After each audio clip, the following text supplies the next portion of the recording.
Nope,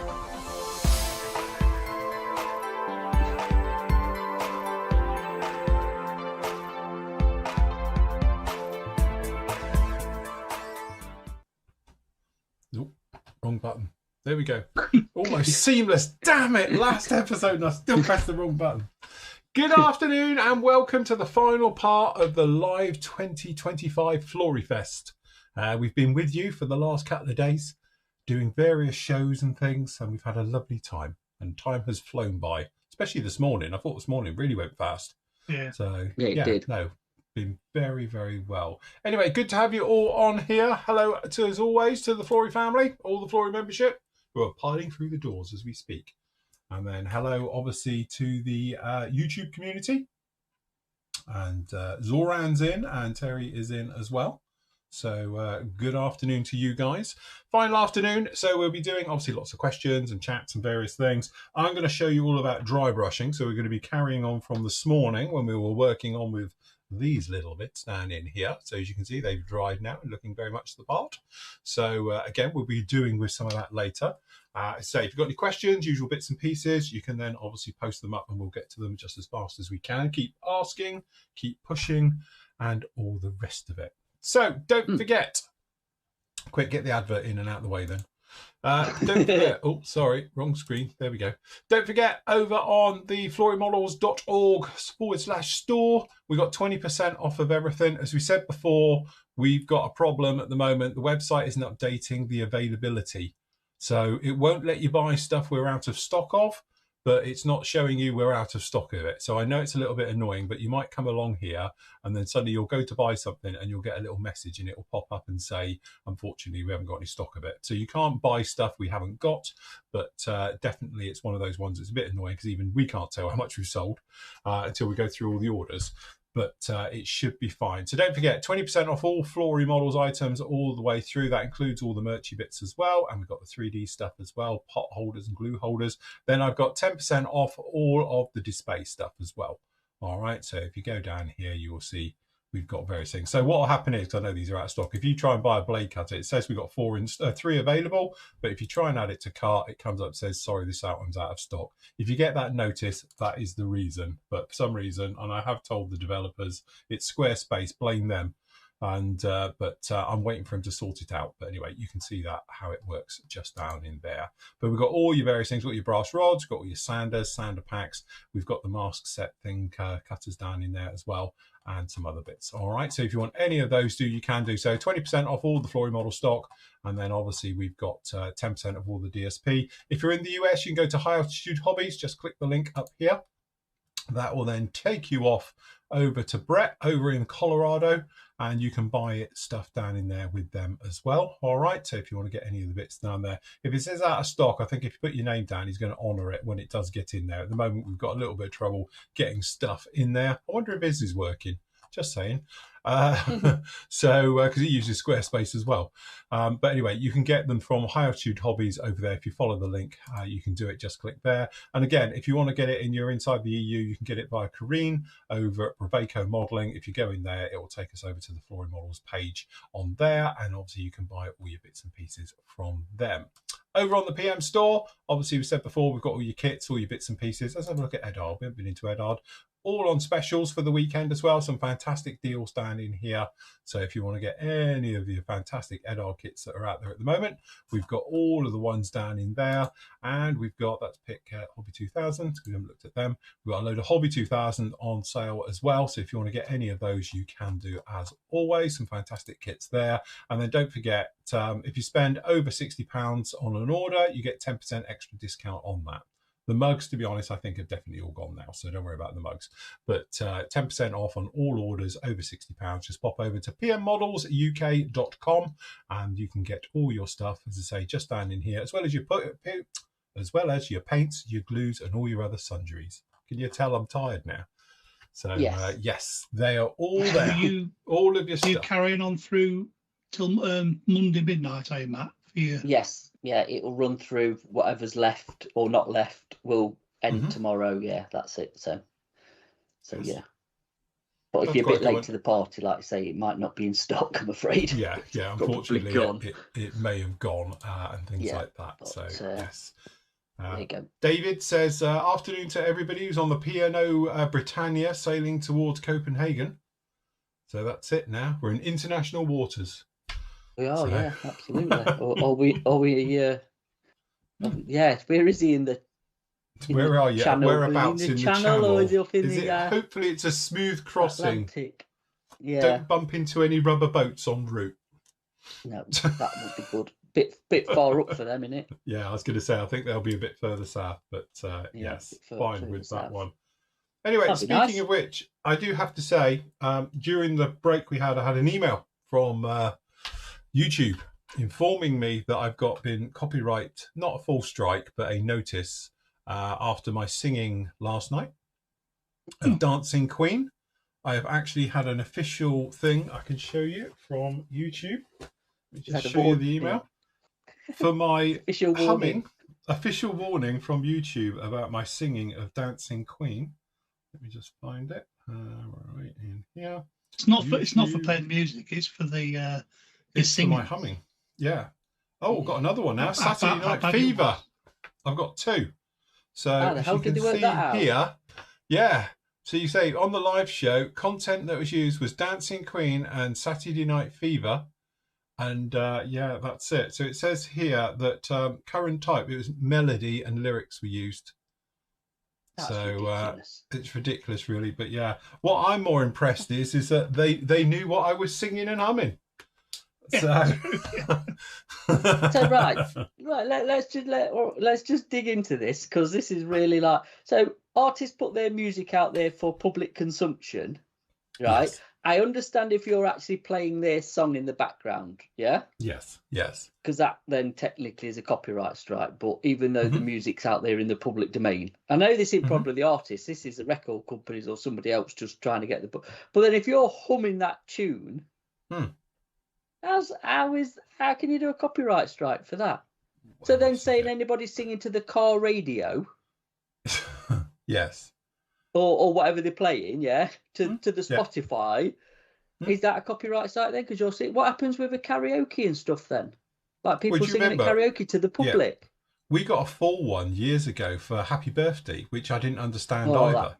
Do you remember? We had a full problem with that one because literally they were claiming, somebody had claimed Happy Birthday, the song. Yeah. How can you do that? That's ridiculous. I can understand the one when it was, what's his name? Do you remember? We put Congratulations by Cliff. Yeah. Cliff Richard, wasn't it? Yeah.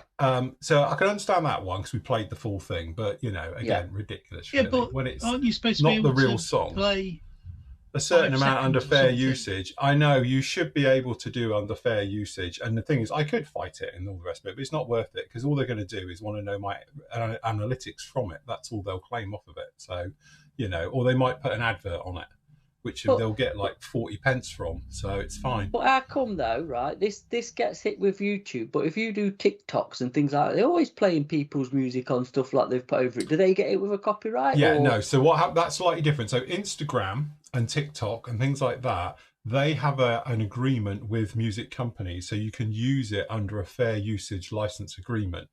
So they've done it. YouTube, though, weirdly, have never done that. So that's why YouTube, you can get done for it, but TikTok and all the other small platforms like it, Instagram, they don't. Right. Because they've got an agreement in there that a certain amount of the revenue from their advertising goes back to the music companies. So, but for some reason, YouTube being greedy as always. Right. Oh, that makes more sense then. That makes a lot more sense. So it's YouTube's problem then, isn't it? It's a YouTube thing. They've always done it. They've done it over various things. I showed a clip once, if you remember, that SpaceX launch live. We showed it. Yes. Right. So I claimed it under fair usage and fought it, and they agreed. But do you know what's ridiculous? Somebody used our clip. Yeah.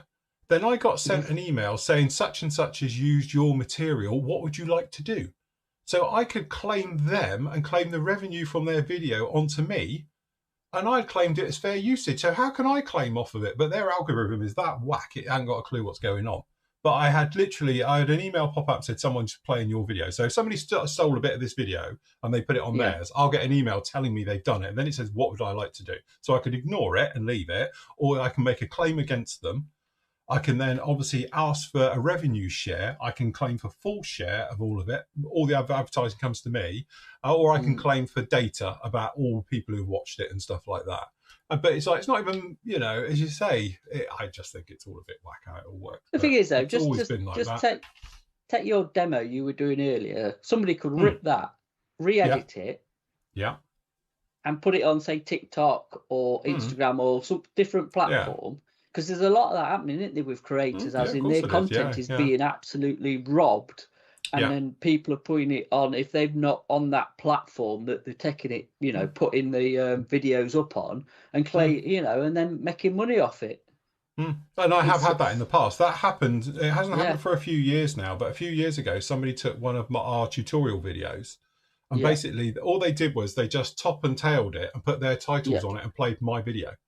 But again, I got sent a thing then saying such and such, and I played it and it was wrong. So I made them delete it. Literally, you got a thing on there and it says immediately delete it or else. And I just pressed that button and they did. But it was somebody trying it on to nick your work and stick it out there and claim it was theirs.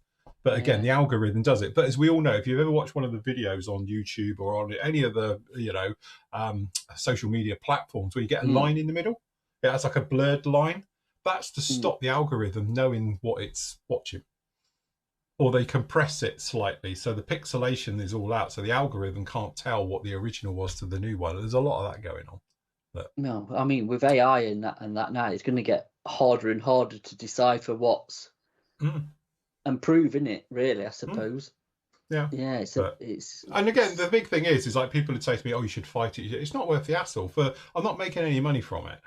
You know, and all the rest of it. And that's why I know sometimes we have various adverts, you know, YouTube adverts on some of the videos, because it just brings in, you know, a couple £100 a month. But we don't put adverts on anything on the member side. So literally for the advertising rates and stuff, it is. So if you're a member, unlike the members' videos, there's no advertising on anything at all.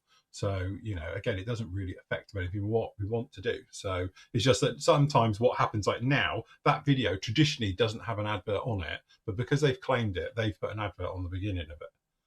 So, you know, but as I say, as my mum used to say, what's today's news is tomorrow's chip paper. So I'm not worried about it, because after this weekend, nobody will really watch any of these. So it's not worth fighting and making that hassle. I understand that. I've got better things to do with my time. So it's fine. It's fine. Never mind. Anyway, David's saying, hello, Phil, Matt and Andy from a raining Philippines. Wow.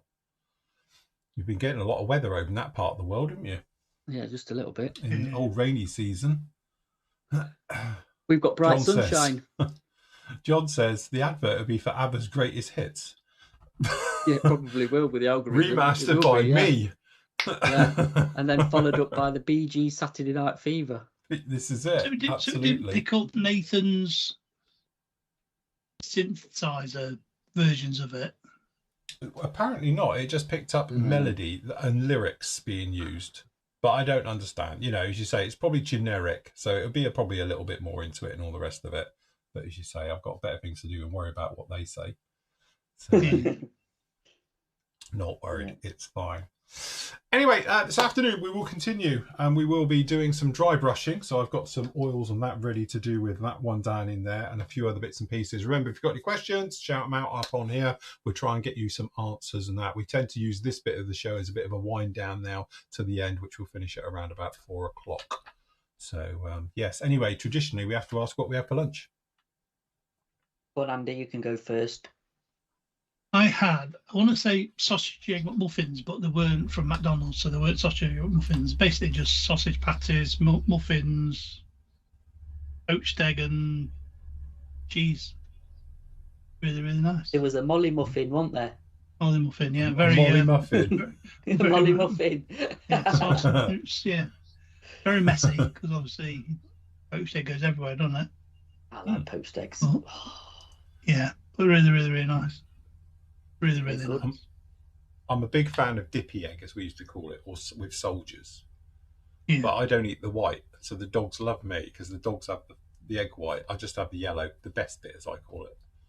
She bought it all for breakfast, then forgot that I was on a show this morning. So Oh right, she had it for lunch. Do you know what? Read it That's why Brunch. I had turkey bacon sandwiches, because we don't eat red meat in this house, so we have turkey bacon, which is very nice. Don't overdo it, otherwise it goes really chewy. But yes, so we had Do you not turkey eat bacon red meat? sandwiches. no red meat at all. Not really in our house, no. Don't you have Mainly because like, of Tams, because you don't eat red meat. It's always a bit of a right. problem. You don't have minced beef or anything with spaghetti bolognese, or I tell you, if you do a minced beef, here's a top pro tip for you, right? Turkey thigh mince, you can't tell the difference, right. and it's a lot leaner. Plus, and I nicer don't for you. eat a lot of red meat at all. Mine's mainly chicken and stuff, but yeah. Yeah, no, we do chicken and turkey in this household, so it's not out of choice, because I will go out for an evening out and have a steak. I'm not that much, but obviously doing some red meat for yourself on your own is not really worth it. So I'm quite happy to have chicken and turkey and stuff like that. But yeah, that's our thing. Anyway. Right, okay, we do have a proper question from David. He was saying, have you used the Red Fox? Sorry, I will come back, I forgot. Fox or Quinta Studios 3D instrument panels. What do you think about them? Go on, before we do that, go on, Matt, what did you have? I had a tuna salad sandwich and a Greg's sausage roll. Oh, God, Greg's sausage rolls. Because they bought a Greg's back, you see, from when they went out, the family. So I hadn't had one for, I've cut down on all pastries and stuff, to be fair. I hadn't had a lot at all, because they are my Achilles heel, really, of pastries over cakes and sweet stuff. I can, and I've cut them out completely, really. But they did bring, so I had a Greg's sausage roll, which I do quite like, to be fair. You know, it was nice. So yes, I like a Greg's sausage roll. Oh, Greg's sausage rolls. Matt got me into that. We were in Teignmouth, and because we don't have any Greg's around here, they got one in Teignmouth. And Matt was said to us one day as we were down the beach, wasn't it? All going Greg's. Having never had one in my life, and now we have to do like 20-mile detours because we have to go to Greg's if we're within 20 miles of it. So, hey, do you know what I was on about earlier? Sorry, we'll get back to modelling in a bit. With Aldi's and Lidl's, you know, if you go to Aldi, they do in their frozen section. Yeah, he knows, because I told you that they knock off Greg's sausage rolls to cut. We've got 2 packs in our freezer at the moment. I tell you what, you can't tell the difference. You cannot tell the difference. They are so nice. Because I know what we do. We go to Iceland, because I've got Andy onto these, and you can buy the genuine Greg's ones, frozen, bung them in the air fryer, mental. So, yeah. Sorry, right, where was we? Red Fox. Right, Red Fox or Quinta Studios instrument panels. What do you think about them? I think they're brilliant. Ace. I've used them tons, absolute tons. Not so much the Red Fox ones, because I think they're very expensive. They're a bit more expensive. There's a lot now, isn't there? But there's lots of different people doing Space. Space sets. Space sets. And Kit's World, is it? Kit's World, the 3D now, don't they? Yeah. Yeah, Quinta, and like I say, but to be honest with you now, aftermarket, apart from a mass set, it is a 3D, especially if I'm going upscales, not 7 seconds, not as, it's not really worth it, I don't think. But if you're going bigger, like 30-second, 24, even some 48, 100%, they're a proper game changer for me. So I can show you here. This is one of the builds we did. This is a classic example of what you can achieve with one. So this is a Quinta set that I did for the F-15. And again, it's like literally night and day from what you can actually achieve and the detail with trying to do anything yourself, you know, because, it just is really good, especially if you are like, this is obviously a 30-second one. It really steps it up. I made a bit of alteration to mine as well, because we changed the one of the screens down in here to modernize it. But when they're in and doing it, as you say, to try and achieve that with a brush, and the 3D effect as well in 30 seconds just really pops, really does look good.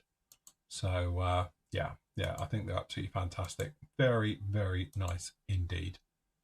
So worth it. Worth it, aren't they? I think for like I say, when you can actually see something in the cockpit. I mean, I put Quinta, I think, in the 110. Yeah, and obviously that's quite a largish cockpit with a lot of glazing. So once the glazing's actually fitted, you're going to see some of it, and it don't half make a hell of a lot of difference. The only problem is the colours were off, so I've had to kind of repaint it to match the. I think it's like the old Edward sets, isn't it? Where their interior colours were a bit iffy, shall we say? Yeah, yeah. So this one here, I just changed out for the digital weapons screen from the different versions. And but yeah, as I say, just to try and recreate this with a deck or by hand painting, it's just never going to happen, is it? Especially me, because my eyes don't work that way anymore. So but yeah, you can actually achieve something very, very nice, you know, stunning. And I've used them. First thing I think I ever used them in anger, wasn't it, was the Zero. I used them on a Zero. They came out really nice. And then again, various things. I'll tell you what was a nice one as well. The Apache's got it in the Guardian. That's got full Quinter set down in there, and again, just looks really nice. If you've got a cockpit, which, you know, perhaps your skills aren't brilliant, your eyes are going, chubby fingers, whatever. Again, just to have the ability to put in such a detailed cockpit within minutes, let's face it. It just, it's one of those things. I always say, make life easier. Don't make too much work for yourself. That cuts out a lot of thingy. Yeah, belts are nice, As in, they've got that sort of fabricy feel to 3D them, rather than to them, than an etched one, like a steel one or whatever, where they can look a bit rigid. I think like the 3D ones are really good. So there you go. There's another photo. I'm a fan. You know, to try and recreate that is just never going to happen. Not from my not from my skill level. So you know, to try and recreate something like that, so very, very nice indeed. So from my point, I would say yes, an absolute. I wouldn't say it's a must, because again, with certain things, I don't think it's you know, it's worth doing. Like if you were working on something like a 48 scale F4 and things like that, or a Skyhawk, Spitfires, basically anything that's sort of, you know, buried in a little bit, I won't bother with it because you're never going to see it. But if you've got something, especially canopy open F-16s, you know, F-15s and things like that, where you can see in there properly, I think it is very much worth the extra 10, 15, 20 quid, depending on which set you get, you know, to do it. I wonder if you can get any 3D things for the Academy Hornet. I bet you can go for the Trumpeter Hornets. I think you can. I think they've done it. Quinter's done it already for the Academy Hornets. Yeah. Oh, right, okay. Pretty sure they've done that. I know they've definitely done it for the Trumpeter ones. Yeah. They did those quite early on. They went with those ones. So, again, that's a classic one. Like Paul saying, the Quinter do one for the Intruder, the 30-second Intruder. Well, it wasn't around when I did mine, but it would look gorgeous with it. And I did a job, but a lot of mine was scratch building in the cockpit as well because no one did it. But nowadays, I wouldn't bother. I just stick a Quinter one into it as well.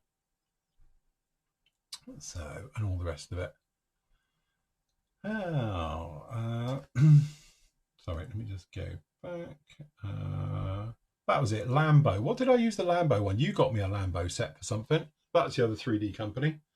What was that Lambo? for? I've never got it. I'll tell you what it was. I've got it. You did. It's the Lambo one. You got it for me for my big MI8. Sorry, the MI8. Do you remember? You got me the 3D. Sorry, the thing's going funny. I've got a dodgy cable, so if it goes crackly, I do apologise. If I hit the cable, it stops. It's like static on the screen. I've got a deteriorating one. Sorry. If it does it, shout out and I'll give it a knock. To be honest, you know your MI8/17, you should really build that, because there's a lot of money's worth that we've picked up over the years to upgrade that kit. I know. It's all in it. I've got the cockpit set for it. I've got all the armament stuff, all the extra armor plating for it and all of that. Yeah, no, we have really. It is sat there ready to do. That's one of my kits that sat for a while, and it's one of those, I will get it out and do it at some point. You know, because it will look lovely with the hind, which definitely needs a dust these days. I need to pressure wash it. Do you know what we did say at one point is we should actually build the oldest kit we've got in our stash.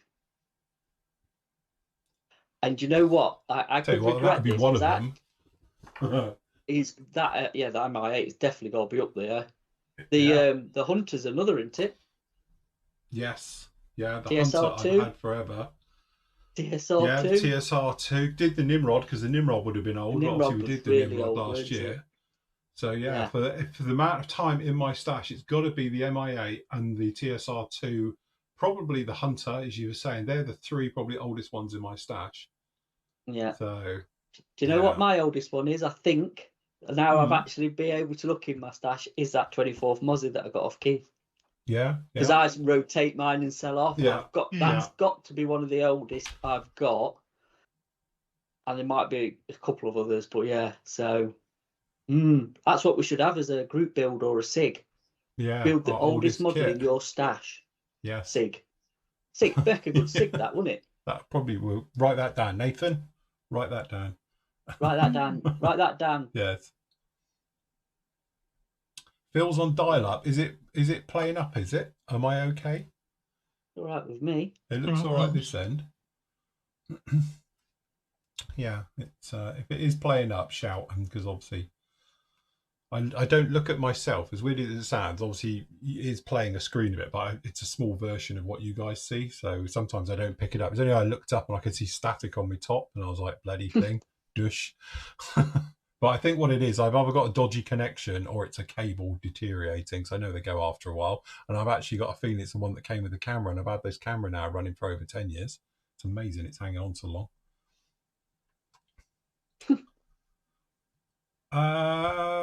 Right, okay. Question. Are you planning to do an interview with someone from the industry beyond the Box Art podcast? Hey? Beyond the Box Art. Who's that? Who does that one? Terrible. I sound like I'm very bad, but I don't watch anyone on YouTube. It sounds horrible. But who does it Beyond the Box Art? Who do we know who that is? Not all right, everyone's looking blank, so I'll take that as no. Might be a nice idea for you guys. We have cutting edge people. We have Airfix on. We've got an in with them. We could probably get Ravel on because we know Luke. Luke could come on. He'd do anything for free advertising. I'm sure we could get somebody from ICM on, and your friends at Lakiti, is it? Whatever they're called. Lakiti. I could probably get Lakiti. I do have an in, and also Magic Factory. Magic Factory. Yeah. I've got an in with Magic Factory. They might come on. I could get Annie on. She'd be fine. See how good her English really is. Yeah. So, yeah. I don't know. It is one of those things. It may be a thing that we can look at for perhaps getting some people in, because we do have people. Obviously, Airfix, we know a couple of people there. Ravel, we know a few people there. As you say, personally, Latiki I know quite well. Magic Factory I know quite well, and a few of the others. So it might be getting them in. A lot of the trouble we have, because we've had this before, is that when I have asked them that, most of the stuff they're working on, they can't talk about. And I don't even know. Don't think we got privy to everything that's being built and coming out at the moment. Obviously, sometimes we have worked on with companies in the past, some little things. So might have been involved with, the Buccaneer, probably the biggest thing we got involved with. So we were involved with that. And obviously I was a little bit involved with the Hobby 2000 reboxing of the Harrier. So gave them some help with that. And things. So yeah, it's one of those. But a lot of the time, if we do speak to companies, they don't want to come on air. One, because it's not scripted and they want to know the questions first, which I sort of get, so they can be prepared for it. But also they know what I'm like. I know it sounds horrible. They know what I'm like. So it's one of those where I will ask them the questions where normally people won't, and it puts them on the spot, and it does make it difficult for them. So luckily Pranjit's great because he's the only one who trusts me. I think that's fair. And he always does a presentation, doesn't he, beforehand? So.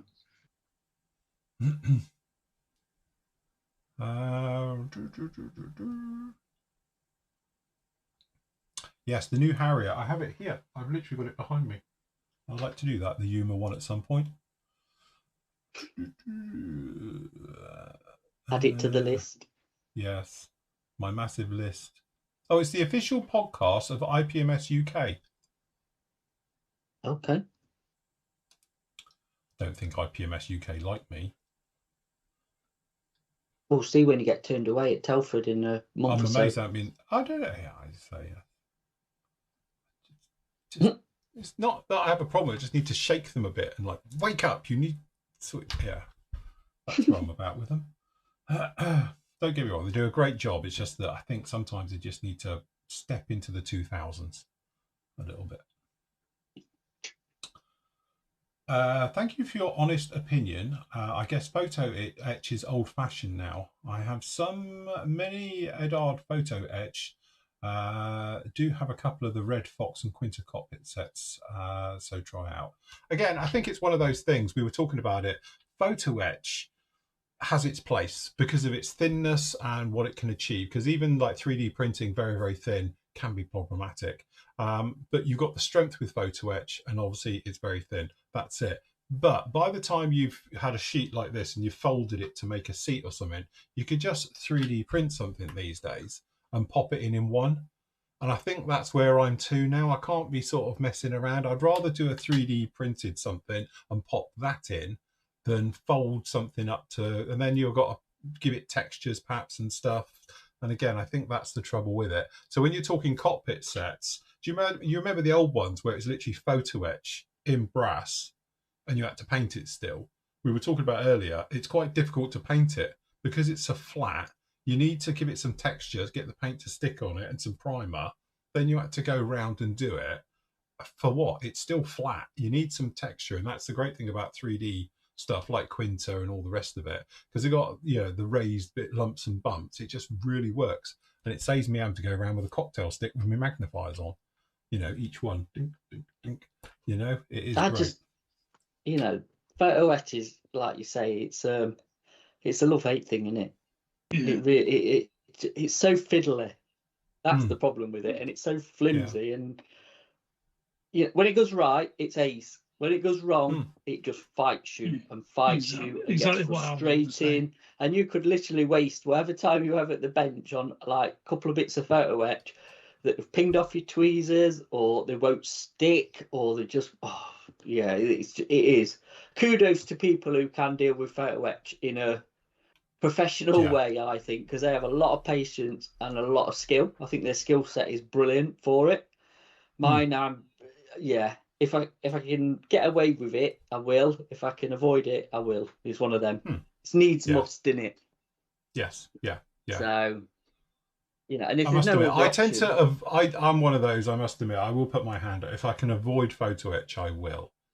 I just find it fiddly and everything. I would rather have a 3D printed something that went on than a photo etch part. I remember back in the day things like aerials and that, you know, you put photo etch aerials on, but you're dealing with a blade sticking onto something, they get knocked over, there's no real strength to it. With 3D stuff, they tend to be natural aerial shapes, so they're slightly bulged, little mini wings and things that are going on, and I think they're better almost than doing but you could also design a peg to drill a hole and actually you can't with photo etch, can you? It's just hanging on there by sheer will. Because sometimes in the old days, do you remember you'd have like an aerial with a peg on it, but it's a flat peg, so you have to drill a round hole, and then you've got a hole each side of it. Then you're filling. You've got to fill then the hole you've made to put the photo etch on. It's like it doesn't work. I've got one. Luftwaffe aerials, like the front. Night fighter aerials. Night fighters and stuff. Which they can't do it in injection molding pretty much in scale to be, if you're looking at, you might go at 30 second, but if you're doing a small 7-second kit, they're well over scale, aren't they? Let's be honest. They're so chunky and horrible. So your only old time option was obviously photo etch, which looked the part, but again was hanging on with a wing and a prayer. If you could actually get it to build straight and square and everything else, with 3D printing now, they can get that finesse with the printing for the aerials, and actually have locating points as well.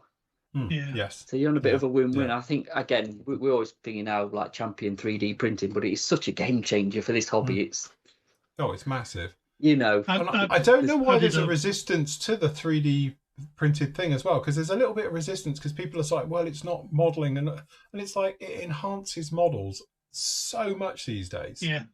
It's amazing that I find that I get people and they'll say to me, well, it's not really modeling, and it's like, well, Nor's whittling it out of wood, but here we are, it's just that next evolution of the hobby. If you like. It's progress, but it's the next evolution of the hobby, but it makes things so much better and enhances it. There was an article posted in might have been even in one of the IPMS magazines. I can't remember. It was posted somewhere, and it was somebody complaining about the new introduction of plastic model kits, how it wasn't proper, how it wasn't proper modelling compared to building them out of wood and making it yourself. And do you know what I mean? Yeah, but nobody's stopping them people actually making some out of wood, is it? No, that's it. It seems the same thing every time something new comes along. There's always that certain number of people that moan about it and say it's not. I mean, there's always 3D printed cockpit bits. Yeah, but we were just talking about when they first came out.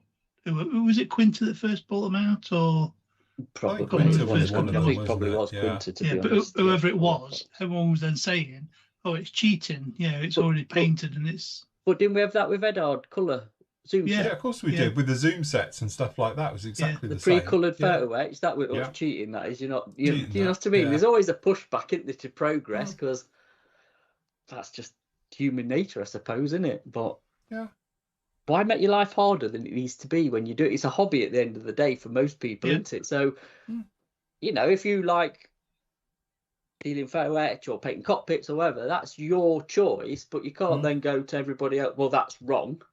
You should do it like this. This is the only way of doing it, because it's not, is it? You know what I mean? So I think that's the thing with the hobby as a whole, that sometimes you get the old school side of it, and they're it should be done like this. And obviously you get the newer people who are like, embracing 3D printing and doing it like that. But everyone seems to forget this is the whole part of the hobby. If you want to go old school with it, you just do it the old school way, and you do paint your own cockpit. You do make and scratch build your own details. People don't scratch build anything these days, because let's face it, 90% of the time you can just go out and buy an aftermarket one. But you could say the same thing. What happened to scratch building when people would physically scratch build something? Like, I don't really do it anymore, but if you go back for 15, 20 years at some of my builds, I would scratch build tons on it. If you go back, I suppose the biggest one I did was the Phantom. And I did all the fuel lines, and then we opened up the spine. It's all scratch built. Now, that same kit, you can go off and get it 3D printed, and it's a plug-in, and away you go. So, I mean, the argument is obviously I think he's on our forum, isn't he? And on like Tom, who does the big 30-second vac form kit. Well, he has to scratch build, because he's just got a shell. Yeah. And it is a skill set. Don't get me wrong. Scratch building is a skill set. Now, the way I would look at it is I've got the shell. Now, what can be designed in 3D printed to go inside it, to be a plug-in part into it? And that's the way I'd think about approaching it. Not that I can CAD or anything, but again, for that market for backform kits that never probably going to see the light of day in like injection molding, then 3D printing. But again, you've got A-Scale now who's doing 3D printed full kits.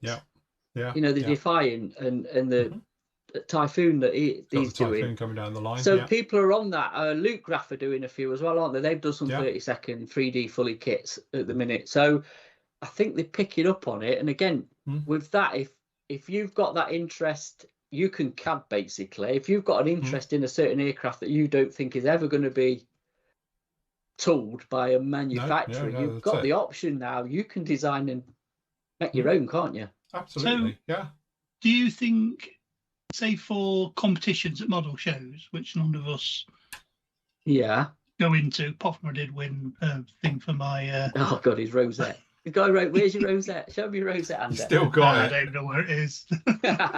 He says that, but it's next to him. It's there. It is in a frame. It's on a frame. You can't see it. It's on the other wall next to him. It's in a frame.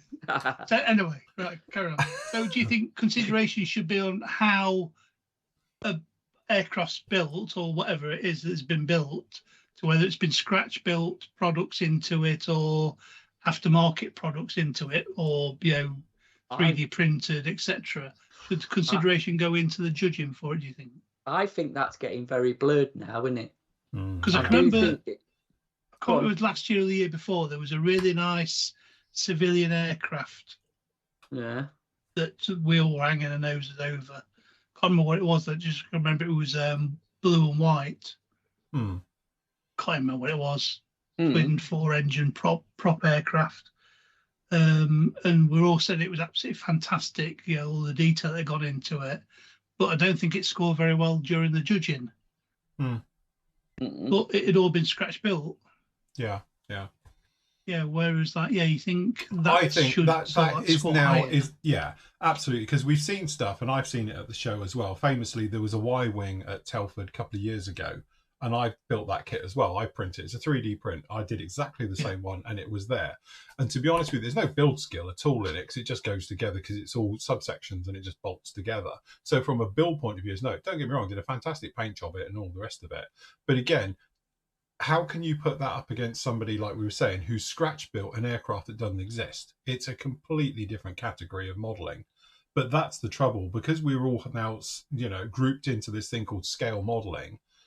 You would have to, basically fragment it into all these categories. It would just get too confusing, because obviously scratch building is a different art to just putting a model kit together, and obviously just buying a resin kit which comes in 4 bits. So are we now looking at modeling not from a certain point of view of actually the building, as we were saying? It's now just becoming a painting and a weathering exercise to see who's got the best. And like we've seen now, that obviously look of it, the artistic look of it, as an overall look at it, almost like think of it like looking at a curbside model now instead of what goes all into it. And that is the trouble with what we do. Because again, don't get me wrong, I'm hands up here. I do 3D printed stuff, and I 3D printed bits. I've got one down behind me now. And it's that thing where it's not, all I'm doing is gluing bits together. It's no different from building Lego, because it literally is just bang, bang, bang. It goes together. 3D stuff is so good now that it's almost seamless. You get it in there, bung the pegs in, slap it together with a bit of super glue. We're ready for paint. It is literally build it in half an hour.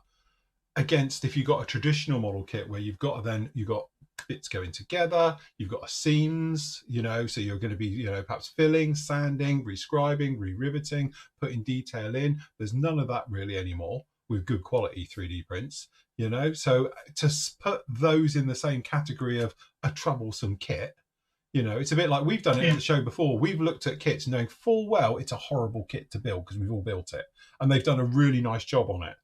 But if you didn't know that was a horrible kit to go together and you just thought it's a normal Tamigawa, but you sometimes, because I know we've all done it, we've all gone, Jesus, that's a nightmare kit. He's done a really nice job. He should get extra bonus points for tackling something like that, versus the one that's next door to it, which is the latest Tamigawa kit, which is just, Let's take an example then. Let's compare your Halifax you built. Yes. Yeah. To your Lancaster. Your HK absolutely. Lancaster. Yeah. Completely different kits, aren't they, with what you've had to put in? Yeah. But we're on the table, to me, and nobody knows that the Halifax is a dog of a kit and the Lancaster's a great kit. Like you say, the judges should know this, because if they're into it, they should know what's what. But if you just take somebody off the street and and one's got a great paint job and one's a bit mediocre, do you know what I mean? You're naturally going to go for the that looks nice, isn't it? You know what I mean? Yeah. I know I know where you're coming from. It's probably not a great argument from my case, but I know what you're saying. I do. Yeah. My only thought is maybe on the judging, if you are doing it, is to have on the score sheets that they're using, where you've actually got technicality of the kit plays a very big part. 50% of the points is in the building, So if let's face it, if somebody's got, let's assume, Qatari come through with their Halifax and it's there, and then next to it you've got a Fondare Miniatures one. Obviously, the Fondare Miniatures one's going to get a lot more points from the technicality of trying to straighten that pig out, and get it to have the wings pointing in the right direction, so automatically he's going to get a lot more points than the one next to it. But then you still get that thing about if it's got a bad paint job on a really crap kit and you got a fantastic paint job on a really straightforward kit, and again, it's one of those ones of like how to do it. That's why I would never be a judge, because you've just got that problem, haven't you? It is literally a nightmare for it, and that's in some ways it's the worst part of the hobby, because I think it's unfair in so many ways for competitions. But in the best part of the hobby, it means that people, if they want to tackle a dog of a kit, can do it and scratch build and do all the work into it and spend years building a kit if they wanted to. That's what they're happy with. And also you get people who just want to build one in a weekend. The thing is, as well, we're judging into it. You've got to be impartial, haven't you? You've got to be, but you're always going to get that. I really don't like that aircraft, or I really don't like that subject, or whatever it is where you're judging, and that must be the hard part of, I'd struggle to give a Tomcat best in show, however well it is, because I don't like them. Full stop. Period. You know what I mean? But if you're judging, you can't think like that. You've got to be really impartial and go, appreciate what effort the person's put in and the build quality, everything else. But again, you're really only seeing the painting and weathering, aren't you? Yeah. Because unless they've done like a little catalogue where they can show, well, I've put all this into it, got into it, and all the pictures, which some people do, and fair play to them. Then how's somebody going to know that's not, I know these things were straight out of the box and aftermarket and all that. Why is somebody ringing me now? Sorry, hold on. I have to hit me cable. Oh, God, we're flicking. Oh, hello. No, we're really bad. I've got Hold spam on, Phil. call. Hold on, Phil. There we go. Oh, it's all right. We're okay. Sorry. Quick, go on Amazon and get yourself a new cable. Do you know, I have one. It's running there now. I thought it was down here. I've already got a new cable for it, and it's one of those. I just haven't replaced it, but I know it's the cable because if I wiggle it, it's fine. So right. I think you should. I think you should perhaps I should. After this. Well, this week, as I said before, this week for members, I'm not doing any videos or too much building this week. I've got stuff for you already because obviously with the Lysander, I'm a little bit ahead. But as I say, I'm going to spend probably good 2 or 3 days getting all the orders sorted. And then I'm going to have a day sorting out other bits so I can have a relaxing week to catch up with stuff. And then one of my jobs will be before I come back Thursday night, I will get that sorted. So we don't have static. Wednesday night. Well, we've got Wednesday. Oh, me and you Wednesday. Is it? Podcast week, isn't it? Podcast week, is it? Is it podcast week? I thought it was me for It's Me week. No, we've said every 2 weeks for podcasts. Oh, we're doing 2 weeks. All right, so we do a podcast as well, which will go out generally at the weekend, and we'll do members on Wednesday then. All right, okay. Yeah. Pre-record it, and then we'll set it live to the... Okay, that's fine. So what's this Thursday coming up then? Thursday's my build night. It's my Q&A night. It's for the basic members modelling. You two get the evening off. Yeah, you get the evening off. On the I need to get over this. Phil doing a Thursday as well? Yes. No, because that was last week. No, the week before last that was. We had our show, which we did as a podcast anyway. So right, so you're doing a podcast on Wednesday instead of the Thursday. I've got the members Q&A show on this Thursday night, just me. It's my one where I sit with my smoking jacket on and a pipe, and it's like, good evening. Well, then you and Matt do a Thursday. No, but that's PM though. It's not Flory. That's a PM show. PM is a PM show, not a Flory one. That's separate to the podcast, members. Separate. But we that's a recorded one, and we do that normally on a Wednesday night. Yeah. Yes. It's fine. Yeah. It's all good. And the bear join the Patreon to watch it. Yeah, we need to join the Patreon shortly, otherwise no one will see it. Yeah, that's it. Anyway, you're going to do a demo. Yes, so I do the demo next. You keep an eye on questions and I'll do demo. It is. Rushing around. I bet that's a spam call on my phone. Is it? Right. Okay. So I don't recognise. Just to recap to where we were. So obviously we painted this base colour and we lightened the base colour a bit because I didn't have the right colour. All right. Then we've come back in and we've lightened up the centres of the panels, which are looking very nice, as you can see. We've also done this bit in here. So this has been drying, and hopefully you can see now what we were trying to achieve by this sort of shading and shadowing effect, and to give the first effects of grime technically down in here. So literally that's what we've done. So to follow that through, what we're going to do is we've got a couple of oils. So down in here, we've got light grey. To be honest, that's really light. It's like a blue grey. It's like a light ghost grey. But also we've got a neutral grey of these paint colours, which may or may not be still available. Don't know. I've got some of my finest brushes that some of the bristles point in the right direction. So I've got my chiseled one, which is good for getting in doing lines and corners, and I've got a big flat one, and I've got my stumpy one. Bristles and stuff like that. I don't own any dry brushing brushes. Call me tight, call me whatever, but I'm used to it. Call me Marjorie, it's fine. But I say I've never had a dry brushing brush, so I wouldn't know even if one works. So we don't put this stuff on cardboard. I know sometimes we talk about putting it onto cardboard first. That is to try and remove some of the linseed oil out of it to help this stuff dry faster. All right, so if you were doing like the dot technique and all the rest of it, which we've done on various shows before, then you would put it onto cardboard, let some of the oil leach out of it, so you're left with more of just the pigment and basically the paint. That way it just dries quicker. It dries within literally half an hour and away you go. Because we're using this for dry brushing, I want to keep the oil in so it keeps everything moist. Nice. Nice. We like moisture. We do. So we're going to start off with a bit of neutral. So it's a creamy buff colour, really. All right. So we're going to take Mr. Brush. We're going to take a bit on the brush, not tons of it, but what we need to do is prepare the brush. So we're coating all the bristles to soften them and for them to soak up the oil onto it. All right, so we're just going to get a bit of this and we're going to put it down onto here, onto a little bit of paper, and we are preparing the bristles basically. So you're making sure all of them are covered, all of them are moist, and it's ready to go. Stop sniggering at the back, Matthew. It's only moisture. Okay, so then we're going to rub it off, and basically it's not good for your brushes, admittedly, but I'm doing it for a while. I think I've still got a bit of black on this one, which isn't ideal, but it'll work. All right, so again, we're just taking some over. And normally what I do is I have 3 little pots of it down here. We have this one here, which we're now going to be getting it from.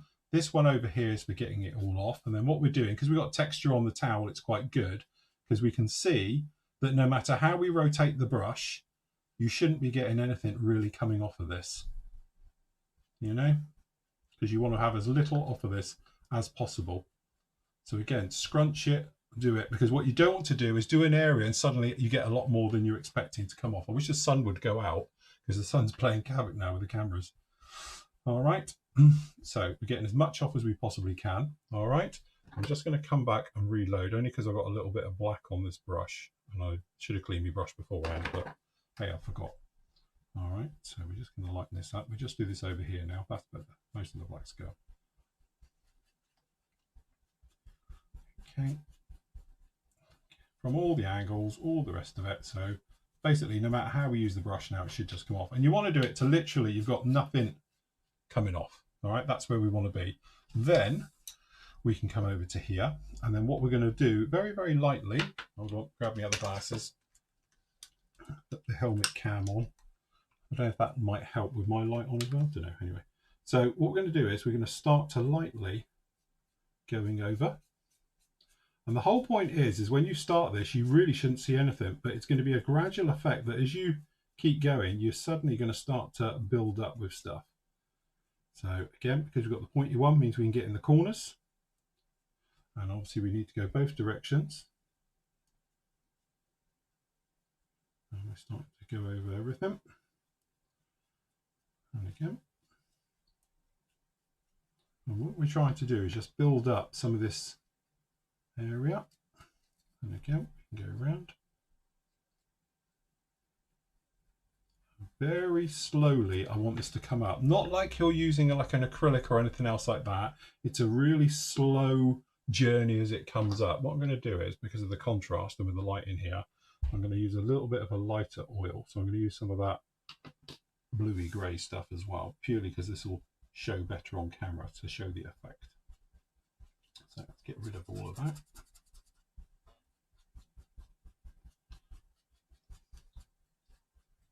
Okay. All right. And again, even looking at it, it looks a little bit off. So you want to get as much off as the brush as possible. All right. And then we can start to, there we go. Now we're coming through. Now we're cooking. All right. So very, very lightly, right the way over.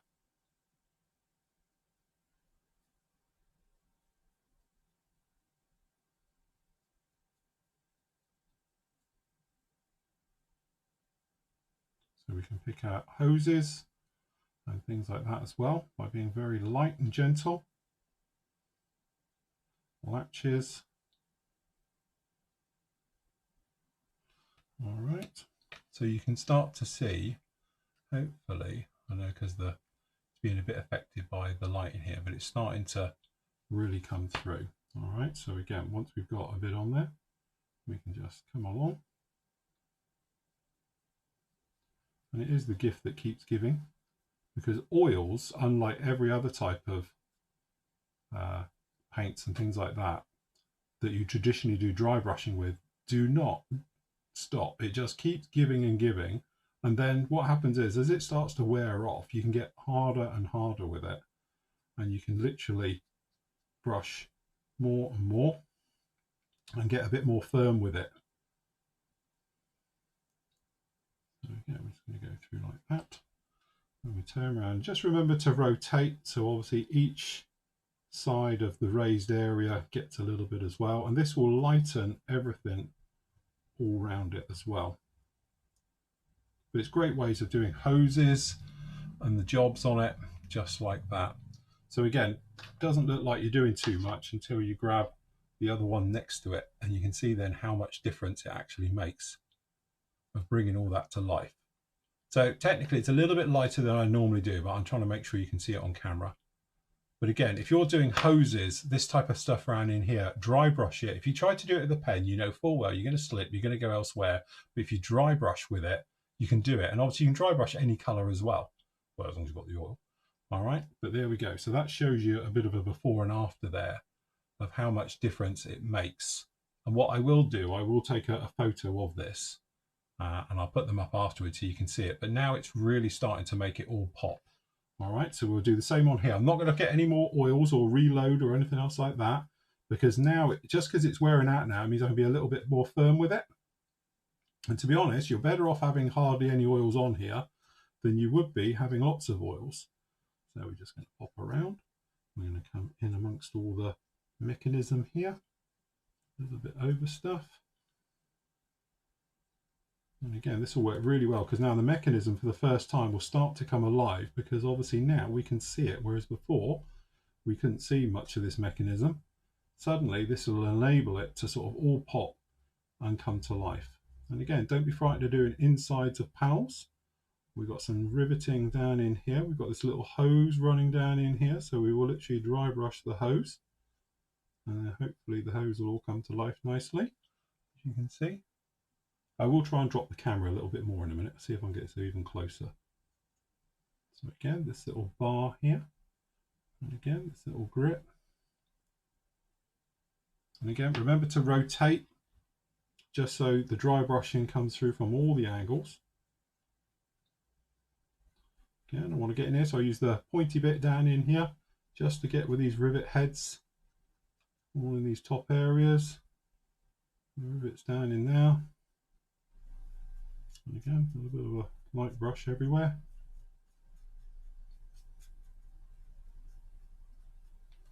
All right, and I'll just drop the camera a tiny bit more, because I don't want to digitally try and enhance you, because trust me, it won't work.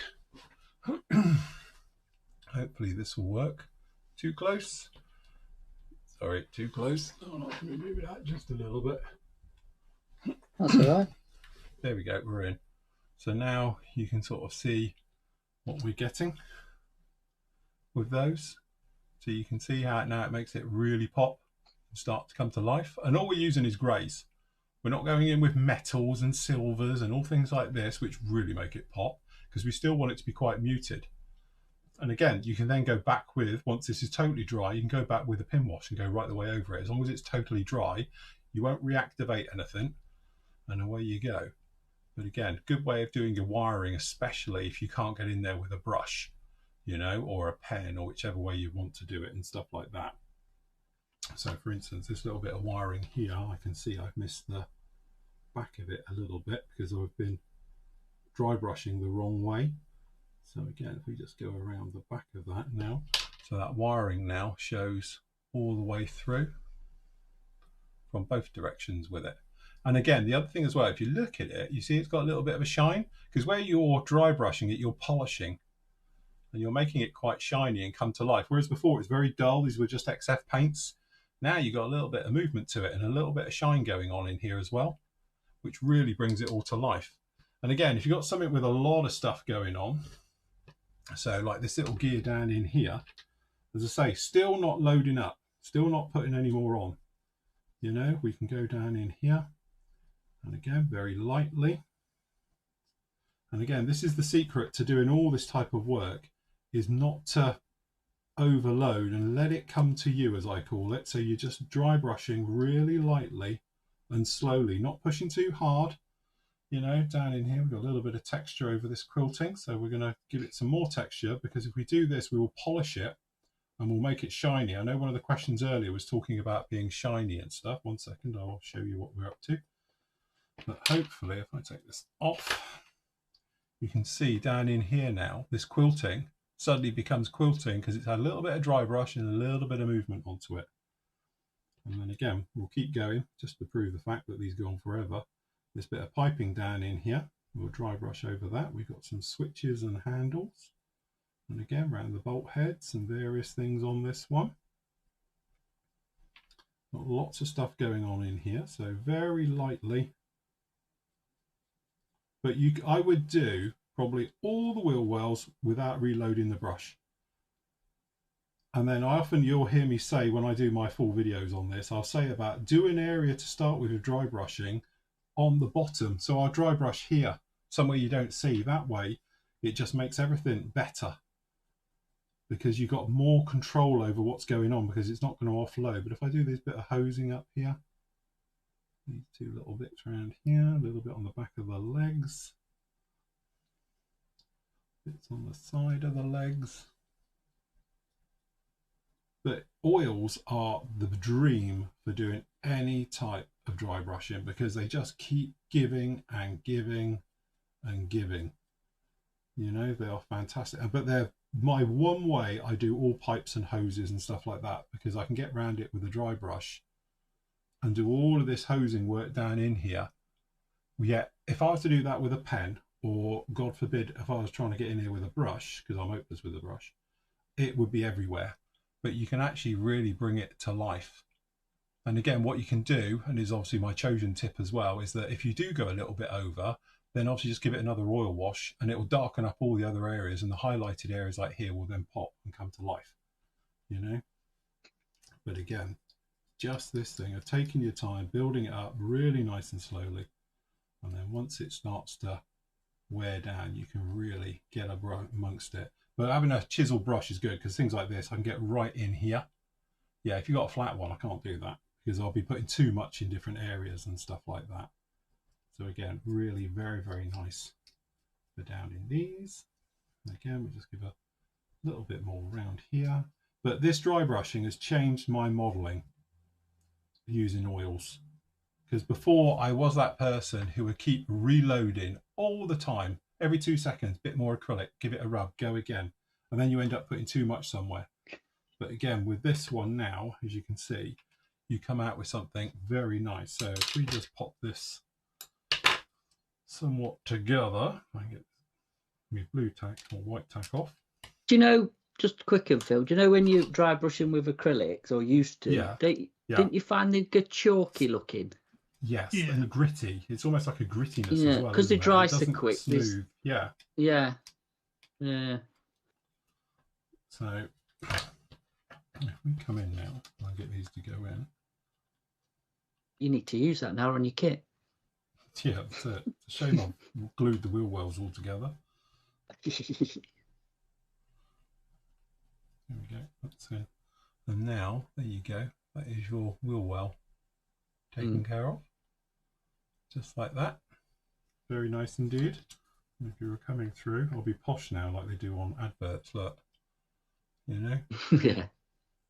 And again, we were just saying, literally, you know, just to recap, all this is straightforward. Paint it one colour, lighten it a little bit with obviously one of the primary colours that have made it. So in this case, we used a little bit of yellow. That way you don't get the sort of grey dull effect. It keeps the green. All right. Then straightforward with an oil wash, that just gives you your shadows and all the rest of it. And then we're just going to come back in with some dry brushing just to enhance all the highlights and make all the details pop, you know, right the way through. And literally that's all we've done. And then you end up something like that. And again, it's, if I was just not doing it to camera and obviously all the rest of it, this is literally a 5-minute job, you know, just to get in here and do it. Unfortunately though, like all good kits, by the time you put it together, you can't see any of it, but you know it's there. Well, you know? Get a photo. Take a photo of it, yeah, so you know you've done it. But yeah, it is. It's one of those ones where, unfortunately, you lose a lot of this work. But one of the things I love about oil as well, you can see it quite nicely on here. You see, you get the little shine. That will dull down, obviously, as the oil's dry, but it just looks really nice. You've got a little bit of light and a bit of movement to it, which is really, really nice. So yes, there we go. Dry brushing, simples.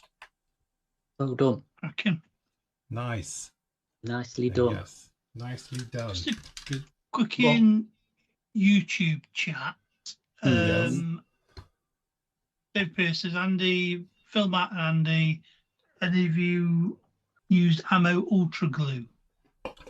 What's your honest opinion? I do use it all the time. Yeah, really good stuff. Yeah, it's PVA glue, admittedly, but yeah, no, it works. I quite like it for doing canopies and stuff like that. As I say, I don't have any things against it. I have it here. To be honest, my two glues really go to is that, and obviously the Micro Industries. But yeah. No, I do. I quite enjoy it. I quite like it. It's actually a really good glue for doing clear parts and stuff like that. I wouldn't trust it for doing windows, big windows, I think, because it does dry a little bit weird. But yeah, from a point of view of, being crystal clear, I think I would stick with the actual crystal clear. But for canopies, glasswork, stuff like that, the Apache was all used with that. It's the first time I used it in anger. I used it on all the Apache glasswork and it dries really nice, but also it's got a really good bite to it. So imagine like a PVA glue with bite. That's what that is. And so, yes. Looney. Please make a tutorial from this. Just recut it and previous life show. I think cut it from this and make a tutorial. Edit it together, Phil. Edit it together. I can do that. I can take it from the archive recording of it. Yeah, I can do that. That's it, both parts. And I'll put it as one. Probably not a bad idea, because that's a nice bit you've done on there on that. Yes. So, but again, what I'm trying to show with all of these videos and all the rest of it, I know there's other videos out there of people who do it really technically and they go right through. I'm trying to show you how to do it quickly and efficiently, because that's how I model. Quickly, efficiently, get it done without any drama. Of course, you could go a lot more on that. Of course, now you could come in and you could start to do some of the piping work if you wanted to. You could add some chipping to it, scuffing. I know people come in with pencils. The AK silver pencil, aluminium pencil is mega for jobs like that as well, because you can get in there and do it. But my point of view and my style of modeling, you're never going to see it. I'm not worried about it. That's good enough for me. If I was to be doing that as a standard wheel well, that's exactly what it would get. No matter what scale it is, it would be the same treatment, because that's what I tend to do with all of them. I could say a wheel well's not something that's really seen again, is it? No, that's the trouble. Especially that one, as we've seen, it's got that beautiful detail, and then you put the sides together, you can't see any of it. Yeah, it's such a it's such a narrow one, isn't it, that you're never going to see in it. So yeah, I know what you mean. I think that's as well. You've got to weigh up when you. This is probably something we will cover actually on the podcast, vlogcast, whatever you want to call it, with the plannings thing, is actually like looking at your kit and seeing what is worth putting the effort in and what you can kind of I won't say cut corners, but like you've just said, make your time more efficient with what you put into it, because if you're not going to see it, there's no much point putting hours into it, is there? Do you know what I mean? It's like, I don't know, I must have a bugbear about wheel wells and stuff, but I do admire people who put all the cabling in and the wire and all that. And I suppose if you're doing it, if you're an Instagrammer and all the social media builder, that's a bit different, because you're going to take nice pictures and you're going to show it or whatever else. But if you're a casual builder for yourself or whatever, again, is it worth putting that effort in for never to be seen again? Do you know what I mean? It's a bit like going back to F-35s.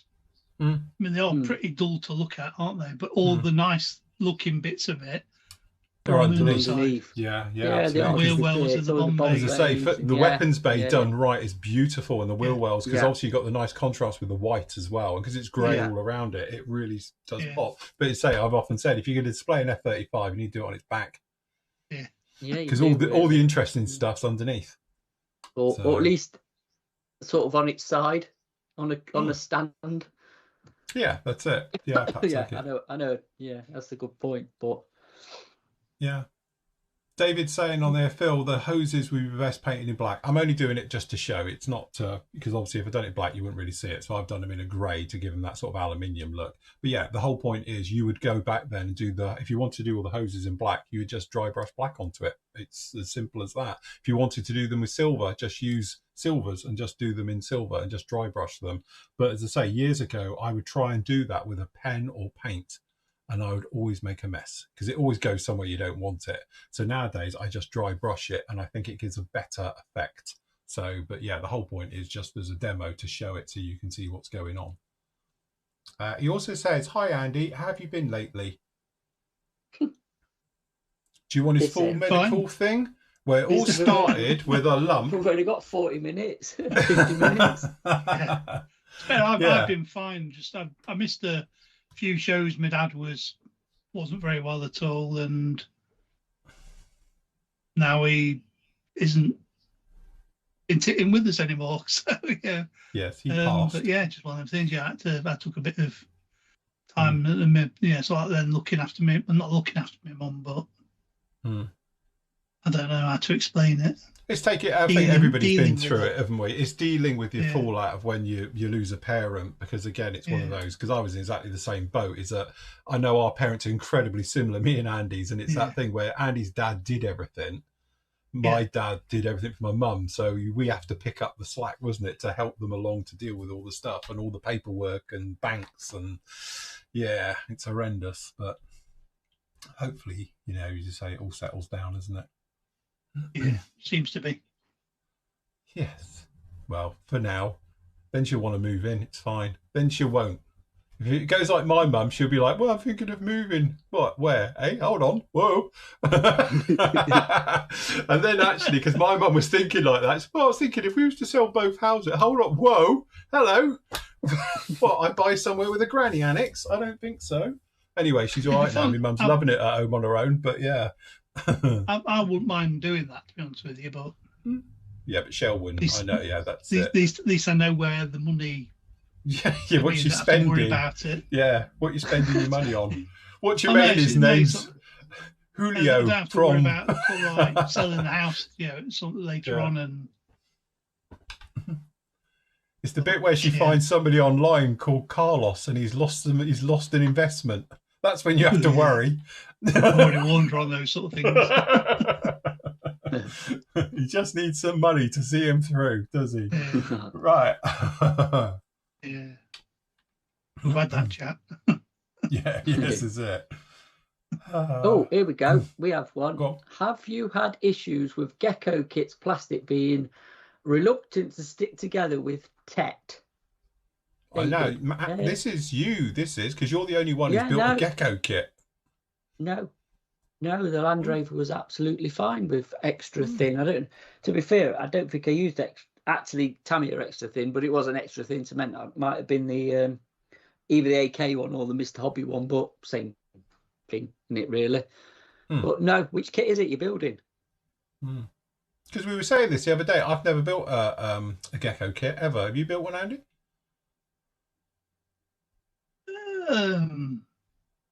Must admit, I've never done it yet. I don't know. What was my Canadian tractor thing that I built? Canadian track thing. Here's a clue. Like a quad. I lost the steering wheel from it. Oh, that was IBG. There's IBG in there, yeah. That'd been It's the GS truck with closed cab. No, David. I can only go off one kit that I've built with this, to be honest, and no, I didn't have any issues with this styrene. I thought it was actually quite nice styrene. The only bugbear for me was the bloody amount of small parts that could have been done without, really, for what it was. The only kit I can remember is, didn't Special Hobby have a kit out that wouldn't glue together? Yeah, the Hankel HE115. That was it, wasn't it? Yeah. A lot of people said that it wouldn't stick together with this. That was like the first release, because it's been re-released since. So, but yeah, we were at a show, weren't we? And they must have been talking to somebody about their build, and they were saying it was a pig to build because, like I say, nothing to stick the styrene together. A long time ago, though, wasn't it? Yeah, Yeah. So I wonder if that was just an issue with that kit or that batch or what. I don't know. I've never heard it before with any other special hobby kits. I quite like this styrene as well. I think it's quite nice. Small parts, 21 sprues. Well, that's what Matt said, wouldn't it? Completely overdone some of it, wouldn't it? That's what you were saying. It is for the size of it. I'll grab my Land Rover. It's here. It's actually in my room still, but it is for the size of it. The amount of bits it's detailed. Don't get me wrong. You get your money's worth, but yeah, that's the size of it. And you've got full engine, full running gear, and everything is separate, pretty much component. I think that's Gecko's way anyway.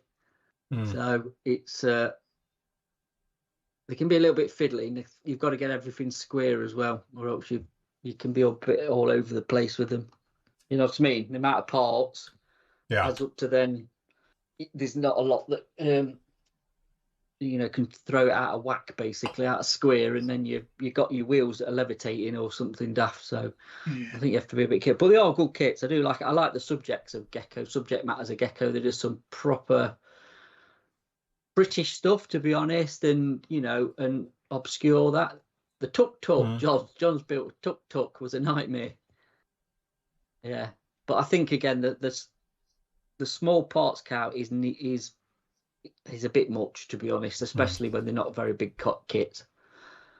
Because I like the look of that tuk tuk, but again, if you're saying it's absolutely fiddly as out, so because Mini Art was that, weren't they? We've mentioned it before. Mini Art had that problem when they first. Yeah, especially when you're getting little pipes and stuff, because it don't take much. However good your snips are or whatever, or even sawing them, they just can snap. Yeah. They are so finely done, which is kudos to obviously designing them and pulling it off to injection molding. But again, I always think, like, how would a Tamiya have approached it? So. Yes. Yeah, we've had many conversations about over-engineered kits and overdone parts. But again, sometimes I think, what we came out with it was that if you are Tamiya, they would design it in one.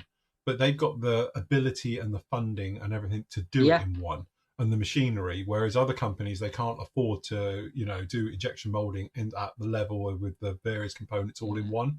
So they break it up into 4 parts instead of doing it in one. So I think the other bugbear as well is, when you get like the photo etch fret, but that's all you get. You don't get the plastic alternative. Some do, option, and a lot of them don't.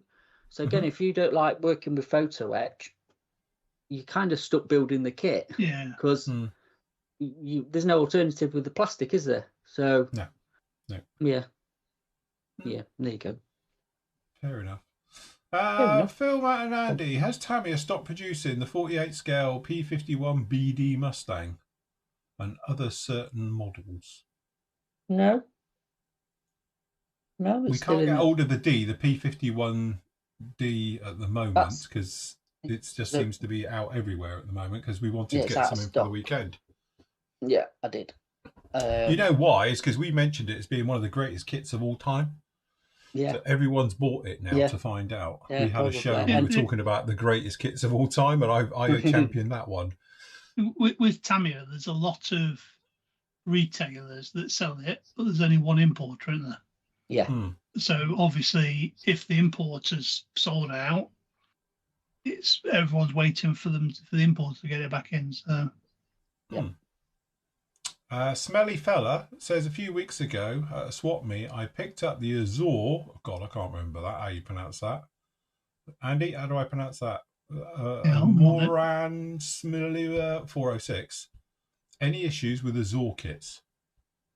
Yeah, the limited run. Yeah. So a lot of test fitting and cleanup will be, standard fare, really. Yeah, a lot of test fitting, a lot of dry fitting before you commit to glue, because they are limited run. Azure Moraine shoe. Liner. It's French. Oh, is it French? There you go. Yeah, it's a French. Yeah. A saw liner 46. Does it mean it's going to look like something from Wacky Races? Yeah, probably. You know what the French are like. It's going to be pre-war. It looked like Clunk has been on their design bureau. Nigel's built it. It's a French bomber, isn't it? The bomber.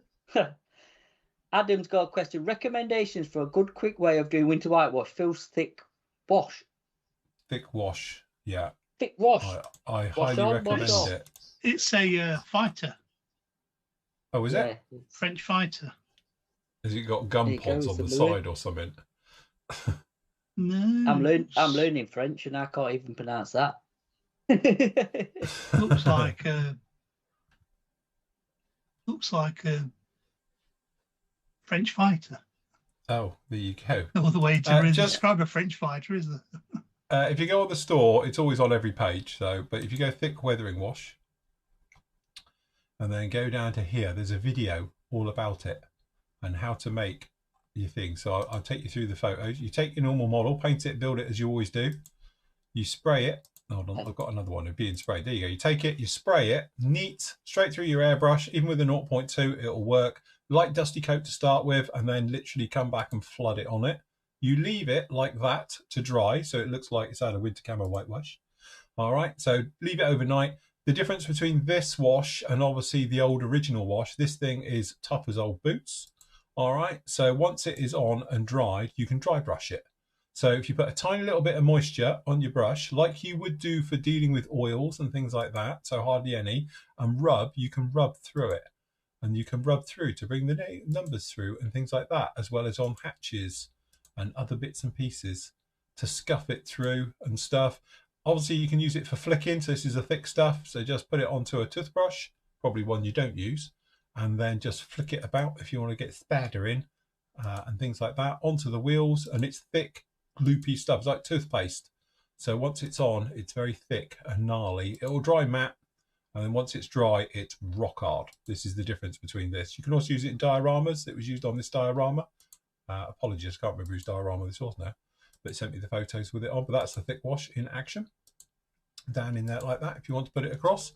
But yeah, and that is it. So it's a good old thick wash. There's videos, as I say, about using it. And I think there's 2 videos on this one that talks about it. But if you click on this one, about thick mud and spatter, or just doing the winter white camo wash, they're on YouTube as well. It will show you all about it. Great thing is, if you don't like it, or you've changed your mind and you want to go back to the original color, warm water through your airbrush and pressure wash it, and it'll all come off just like the real stuff. So basically, it's a temp finish. Sorry, mate. So warm water, then it'll just chip it as well and bring it off like it's worn, won't it? Yeah, absolutely. So, but it's a lot tougher than the old stuff. Yeah, that could be a solution to my wrong-coloured 110 behind me. Yes, you can just repaint it. Like Aggo said, give it winter whitewash it. Winter whitewash, It could be a solution to my problem of that. Yes. So that's annoying because I wanted that done for Telford. Paint it white. Paint it white. Yeah. Just winter whitewash it. Hope nobody notices.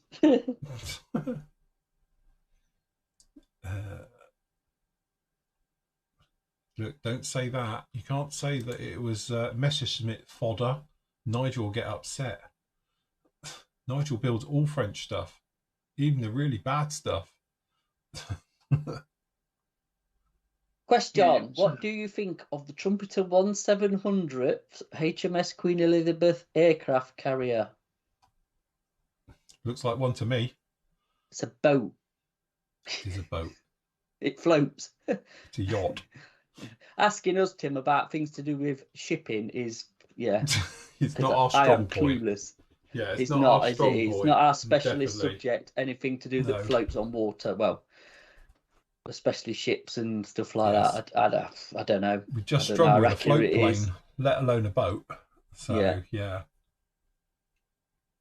There you go. David's used it on his HS129, sanded it back. Looked like winter whitewash. There we go. We'll get there. There you go. That's what you want to do. Yeah. Check it on, and you'll be good. Is that HMS Queen Elizabeth out then, or is it a future release? Because I'm not even because we don't really deal with ships and boats. It's due this quarter. It's due out this quarter. I've had the thing from it. Yeah. Why is it not like 1/200th scale or something proper? Because it'd be fucking massive. Or 1/350th. It'd still be big, wouldn't it? 1 to 350 would probably be like that. So anyway, there'll be nothing on it, will there? Oh no, we had a few on there because the Americans put some on as well. Oh right, it's got, that way is then. It comes with 6 F-35s and 6 right? DH-101s. Merlins. And what is its capacity? It's actually 400 mil, 40 centimeters long, even in. Yeah, it'd be massive. In 1/700, so there you go. It's that big. Yeah, quite a lump. I was gonna say, if you did that in like 1 to 350, Jesus. Yes. At least you'd see it. No, F-35s don't fall off our carriers; they fall off the American ones. That's Hornets falling off of aircraft carriers is the trick, isn't it? Ours don't fall off; ours are fine. We had one fly off. Yeah, and we had one stuck that had to come back in the back of a lorry, in the back of a thingy, C-17 and that, wasn't it, in bits? The one in India. Oh yeah. The one with the FOD covers and. Yeah. Oh yeah, we had the FOD cover one. That was the first time we lost one. Yeah. Somebody forgot to take the FOD cover out, which they learnt on the Tornado. The same thing happened to the Tornado, so you think they would have remembered that, but there you go. There's a thing Tim's just put like something out your comfort. There's like being out your comfort zone and then just having no interest in the subject, which then makes for a. And I have no interest in ships and boats at all. They don't do anything for me, so it's not something I'd be. That space there on my shelf.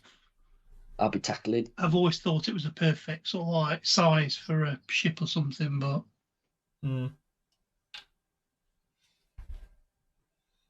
But the thought of building one's putting you off, isn't it? At the moment, I struggle building some Lego at the moment, so. Struggles with Lego. And Phil's got the issue was he built that ship and nobody watched it. Yeah, my point was, here it is. I built, hold on, I was just about to bring it up. Let me bring it up and show you all this fantastic work I did on mine. And I even put LED lights in it and everything, and then no one watched it. And that was a cracking build, that was. Oh, thank you. Hopefully I've got some pictures of it, which I do. There it is. Hold on, I have to do it on here because it's not working. Is this the Irajima, is it? Yes. Yeah. So yeah, and then nobody watched it, and we put lights in it and everything. Yeah, we were talking about doing that rusting effect, and that was on here. We did it all on this one. But you didn't really enjoy it, did you? Almost an aircraft carrier. It's a lot of work. Yeah, it's almost an aircraft carrier. But yeah, it's a lot of work. I'll give it that. It's one of those ones where you're into it for the long haul because it's got all the decks inside it, and it's what takes forever because it's got all the hovercraft and everything inside it as well. Yeah. Does it float? I never tried it, funnily enough. Probably the real one does, Andy. Yeah, I hope so. Even with the door down, it floats. So yes. I ain't had it in the bath. It's in landfill now. Unfortunately, it died. Yeah, pet thing. Yeah, shelf dropped in it, didn't it? Yeah, it got crushed. And obviously, this is the Revell boxing that comes with all the photo etch. It comes with like 10 sheets of photo etch, so all the netting on the side is all photo etch and all the rails. So yeah, it all got a little bit bent in an accident. So that's it. How long ago was that build? I'm going to say it's quite a while ago, wouldn't it? I like the outside toilet. It's got outside toilet. That. There you go. Got a poo with a view. But yeah, the lights on inside. Oh, there you go. I was going to say I had red lights in the main cabin. So yeah. They're a lot of work. That's the thing. They're a lot of work. How long did that take you to build? A couple of months. Years. It felt like. This is what we did because it doesn't have windows, so I put all windows in it and everything, so the lights would work. But yeah, big old job that was. Very impressive. Don't get me wrong; it looks great when it's done, but it is a bit of a dust magnet. That was the trouble as well because it's all photo etch all over this. Spending photo etch all around this lot was a nightmare. So, but yeah, bit of a dust magnet, but nice. Like I said, if you don't get the views. And to be honest, it didn't. So, yeah. But yeah, that was the one. Look how young I and useful I am there. Oh, that is a long time ago. Platinum edition, that's the wording I was after. So that would have been around about 13 years ago. Did that? Look, I've even got like the paints down here. Look at these paints. I've got the thingy enamels and what they called. Can't remember what those ones were. Polyscale paints. Polyscale, yeah. You've only got one spray booth as well. Yeah, one spray booth. Yeah. Oh, no toolboxes behind you. Nope. Oh, you bought the second spray booth to build that. I think I may have done. Perhaps I got halfway through and was like, "Yeah, we need a spray booth for it." But yeah, couldn't need a bigger room. That's it. There we go. So I rattle canned this, and then we went along afterwards to mottle it up a bit. Yeah, there we go. One spray booth. Happy day. What was the second one for then? I can't remember. I know. Or was it your Star Destroyer, Death Star, or whatever it's called? Oh yeah, the Star Destroyer might have been. Could have been. It's a bit where you pick up to show people, and all the aircraft used to fall off, so I glued them all on.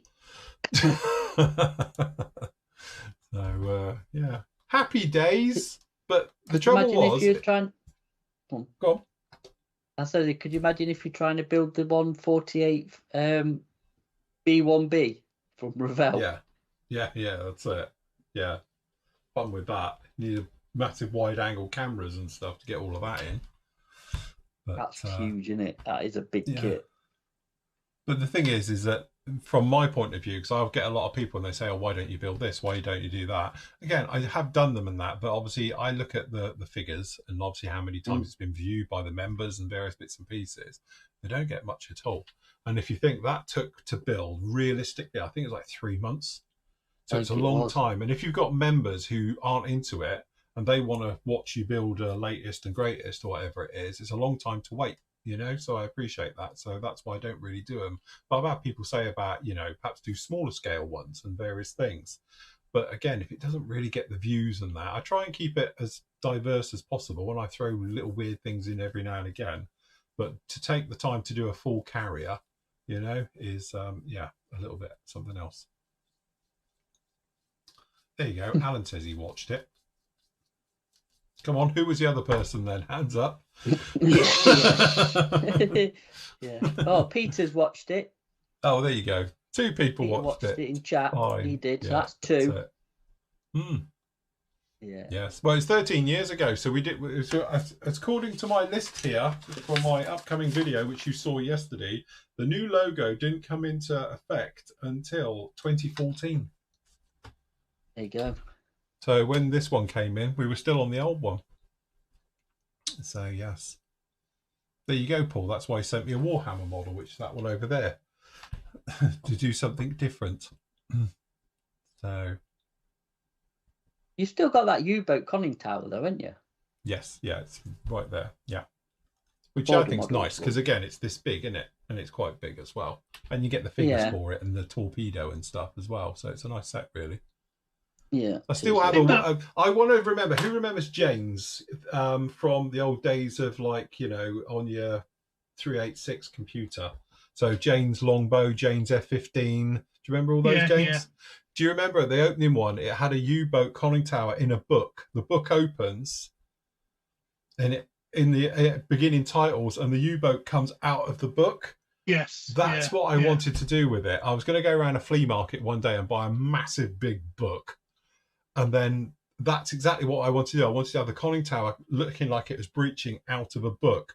And I know somebody else has done one because they did it for Das Boat. Or Das Boat. Yeah.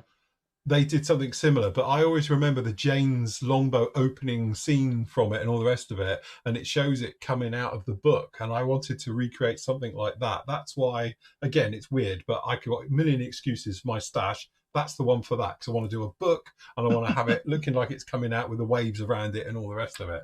So one day. I think he did that. The guy who built the U-boat coming out of the book, he took that to Mosson a few years ago because it's on YouTube. Buy-in. Fantastic. Yeah, it's beautiful piece of work. Yeah. Yeah. I don't know if he got any awards for it or something, but yeah, it was. It kind of makes sense, doesn't it, with Dad's boat book and Yeah, And what it all goes together really well. Yeah, no, it's fantastic. It's like if somebody does a Grumman duck with Murphy's Law or something. Yeah, absolutely. Yeah, that would be a good one. The tie-ins with things, or a horse with glider with bloody a bridge too far book or something, or whatever. Yeah, that's it. It does work well. Yeah. Yeah, you could definitely do something. With certain books, couldn't you? Yeah. Phil, how do you like the new digs after being in here a few months? Do you know what? I absolutely love it. It's really nice. Obviously, it's a bit more compact in here. I need to thin the stash, we said, to get properly in. My biggest gripe is obviously I'm overlooking a building site constantly. So, and I look at the builders just not doing anything. And you're like... Don't you think, though, it's a plus, which I miss about my old shed, is when you leave that, you're in the house and it's not there. It's separate. Yeah, it is nice. It's separate. Yeah. You can make any smells, noise and everything and not upset anybody.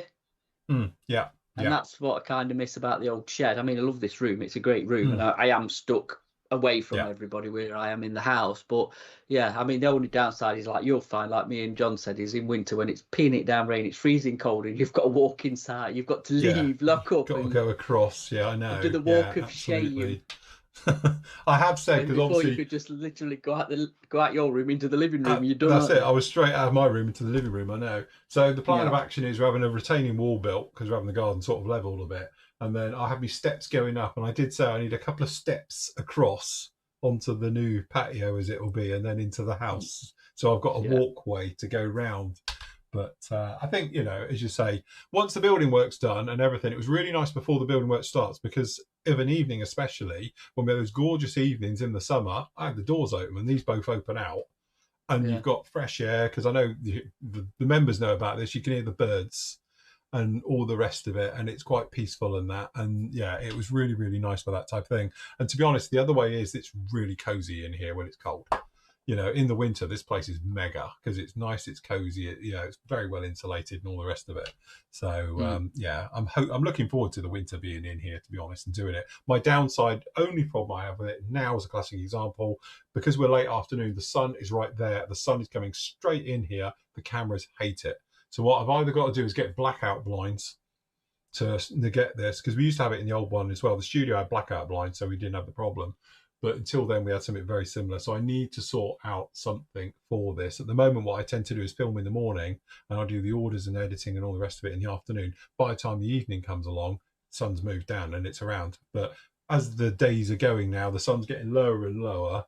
It's not going to be a problem. But back in the summer, it got proper hot in here. So I have got a little mobile AC unit, which works great because, again, it's a small room. If I turn that on, 10 minutes and you're to temperature. So it's fantastic. Hey, your old room? Yes. What made you decide to have the configuration of you facing the front window, right, and not the other way around where you was facing the patio? Because you've got two windows for your two ways of extracting, haven't you? What was your thought process from not looking out over the garden, if you could have the patio, your French door, patio doors open, whatever, and you facing the front window? So what was your thought process when you were setting it up? Because, as you know, I've now moved in here about 3 times because I've had it all configurations with my two desks in here. And I know, obviously, like you, it's for camera setup is a big part. Yeah. So if you didn't have your cameras, would you have been flipped round and facing the other way for have a bit of a view? I suppose for me, it does, because mine was, if you imagine, it was a T-shape, so it didn't matter which side you were on. There were equal distances behind you. It was all symmetrical, so it didn't matter which side you were on. My only thing is, I don't like having a door behind me. It wouldn't be behind you, though, would it? It would have been there. It would have been there. If I was sat on the other side, it would have been there.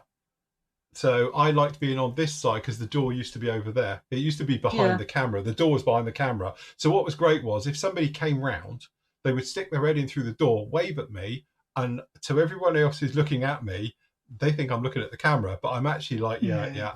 And it was easier. So, and little things from that point of view. So I used to get, to be honest, like Tams would come in and say, like, dinner in 5.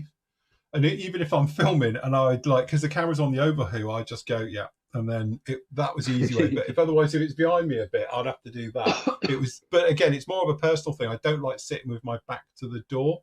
So I don't like the office at the moment. Once we get the house back to normal, yeah, like Andy has his back to it.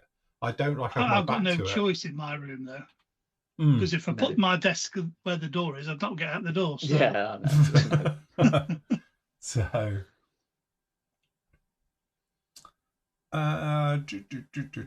Okay, question. You guys can build REF. Are you guys going to build the HC2 Puma from Revell, the 32nd kit, which is the old Matchbox one?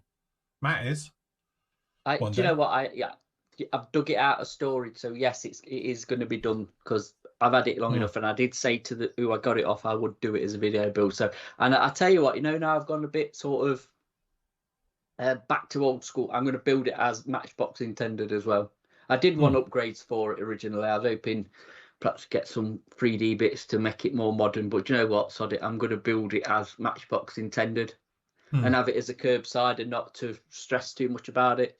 So yes, it's definitely going to be done. Probably not this year, if I'm honest. I don't know. We'll see, because we're in September coming up. Well, October, aren't we, on Wednesday? And there's a lot going off before Christmas, but I will probably tackle it in the new year. But I've got it out of storage. Before, to be fair, where it was in with my other kits, it was buried and I couldn't get at it with the rest of the bigger kits, shall we say, because it's that really long, funny, skinny Matchbox. Yeah. You know what I mean? Box in it. So yes, no, 100%. I like the Puma. I want to build the little Airfix one as well, to be honest. No, it's been re-released.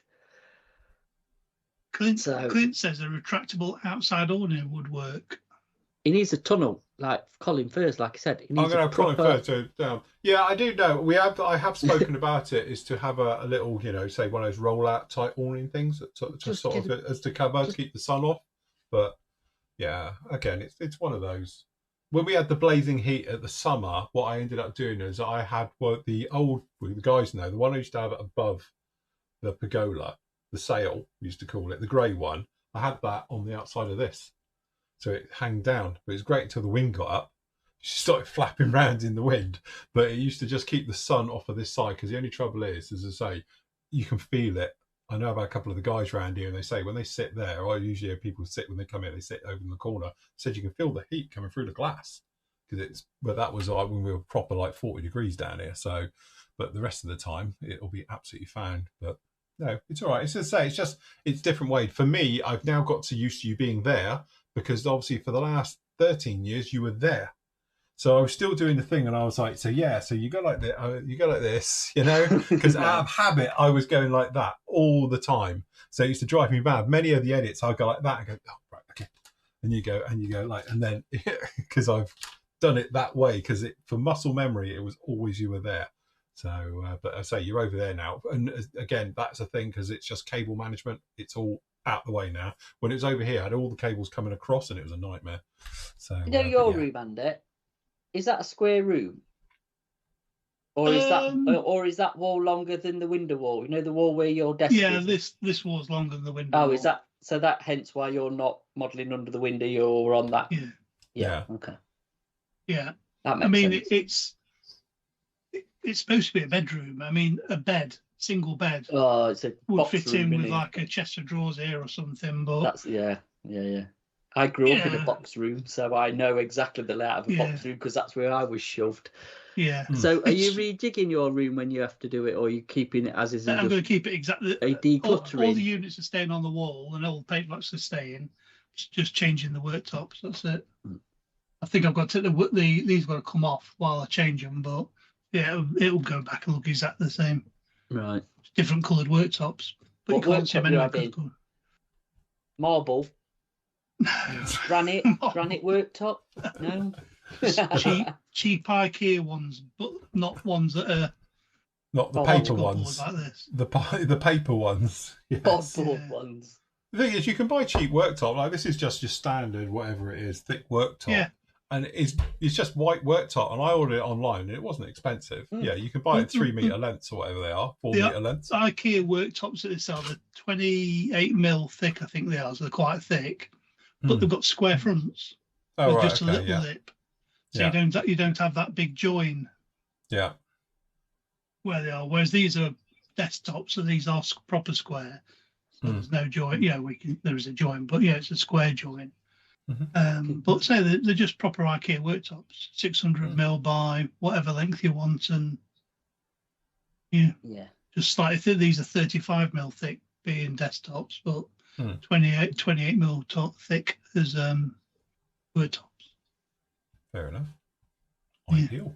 I'm gonna instead this one here in front that I'm sat at goes from wall to wall, and then this one joins at the edge just here. I'm going to do it the opposite way around, so when the window fitters come, I can take this one out in front of me, in front of the window, and leave this one in. Yeah, I suppose you've got to take it all apart to get the window fitters in. Yeah. That's the reason why I'm doing it, is because the window fitter, well, plus my test knackered from gaming on DCS. DCS. These things. Yeah. Clamping on it, but yeah. But yeah, it's gonna change it all. I think we're gonna paint it as well. I think while everything's out. You see, you really missed a trick when Sam new carpet downstairs in the living room. That's gonna come in here. Say again. Hey, you really missed a trick when Sam were at uni. You should have swapped bedrooms. Just put a bed in there for when he comes back. He's in the little box room, where you've got the big room. Yeah. I'll have that one day, but that's gonna have me flight sim chair with me. Oh God, he'll have a full cockpit, won't you? Full cockpit, yeah. Yeah, that's it. The wing displays and everything. All your displays and everything. That's it. Your up front controller. Yeah. That's it. The one where you can make it either F18 or you flip it down. Yeah, you got the flip down, the F16 or the F18. Yeah.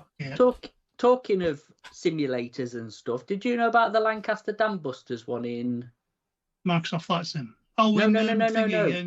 I watched it with James Holland and I saw him flying it. Oh, the one you crawl through it in VR. In Dorset, and you get into the cockpit of a Lancaster and actually go on the Dam Busters raid, and you sort of. I know they did one years ago in VR. You put on a VR helmet. Is it in VR where he wears a VR? No, it's got screens. Oh right, they did. They actually had a VR one. You put the goggles on, and they've got the fuselage section, but it's just all like a green screen version of it. So you have to step over, and they've got the tables, but you put a VR on, and you're inside it, and it's going on a bombing run, and it shakes and everything. You climb into a part of the Lancaster at the back and crawl, and then climb through to the navigator's bit and whatever, and then into the cockpit. And then they've got the screen how they do it, and it's the layout, and you kind of fly the mission, don't you? The only problem with it, I think they use Microsoft Flight Simulator for the actual thing, for the flight bit of it. And they were flying to Berlin or wherever it was, and all the streetlights are still on. Yeah. It's night time and streetlights are on, so they can't, it wouldn't be like that in real life. On. Yeah. In fact, no, they went to do the dams, didn't they? Yeah, they went to the dams. Down the Ruhr. Yeah, but it was flying across. Obviously, it would for Ruhr, Obviously, it wouldn't in real life. Yeah, during the time, it wouldn't have had the lights on. It would have been blacked out, wouldn't it? It would have been black. But it's good. It was really good. And it was really there's other stuff in there. It's like a little museum, I think, in Dorset, isn't it, the place? Yeah. Like, you wouldn't probably know much about it. You went upstairs, didn't you? And then gone to one side, and it was like a museum bit. And then, like a shed. Yeah, that's a big shed, isn't it? But John's put the link up on the chatlet, so members you can go off and see that. Yeah, worth a watch actually. I do like that. Andy, it's something to do with Al Murray and James Holland, like World War II headquarters, I think it's called, the YouTube thing, and it's really good watch. So very good. Andy, what joystick was that? Asks David. This is a. See, I did what everybody does: is start off with a Thrustmaster Warthog. But Thrustmaster Warthogs are quite old, and you realise that there's better.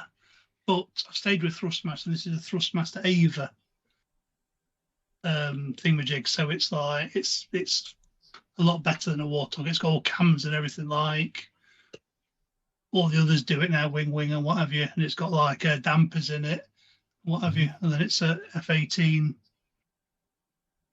joystick or an F16 joystick. And you got an F14? You can get it. I haven't used them. Verpal do the F14 one. Yeah, F14. You can have it from Verpal do it. I'm surprised you haven't got one between you. I don't fly the F14, and I've got a. I do. Warthog. I must get it just to annoy you. Yeah. Yeah, no, Norman, it is a full HOTAS. Yeah, you got, because I say Andy's got the same setup as I have, then basically. I've also got a F16 one as well. See, I've still got the argument is how come an F18, F15 and like an F16 still flying and the F14s aren't, because they were shite. Don't buy it. Argument. There's no argument, is there? Yeah. What the hell is that? Your pedals? That's your pedals. Yeah. That's the dampers on the back, Phil. Can you see them? Yeah. What do you nick them out of? F16. I'll tell you what, it's proper nerdy, isn't it? Your flight sim, it's really nerdy. Oh, yeah. I tell you what, if you think modeling's expensive, yeah, this stuff is especially Andy. Andy's only been doing this for about a year now, and he's spent about 20 grand. Yeah.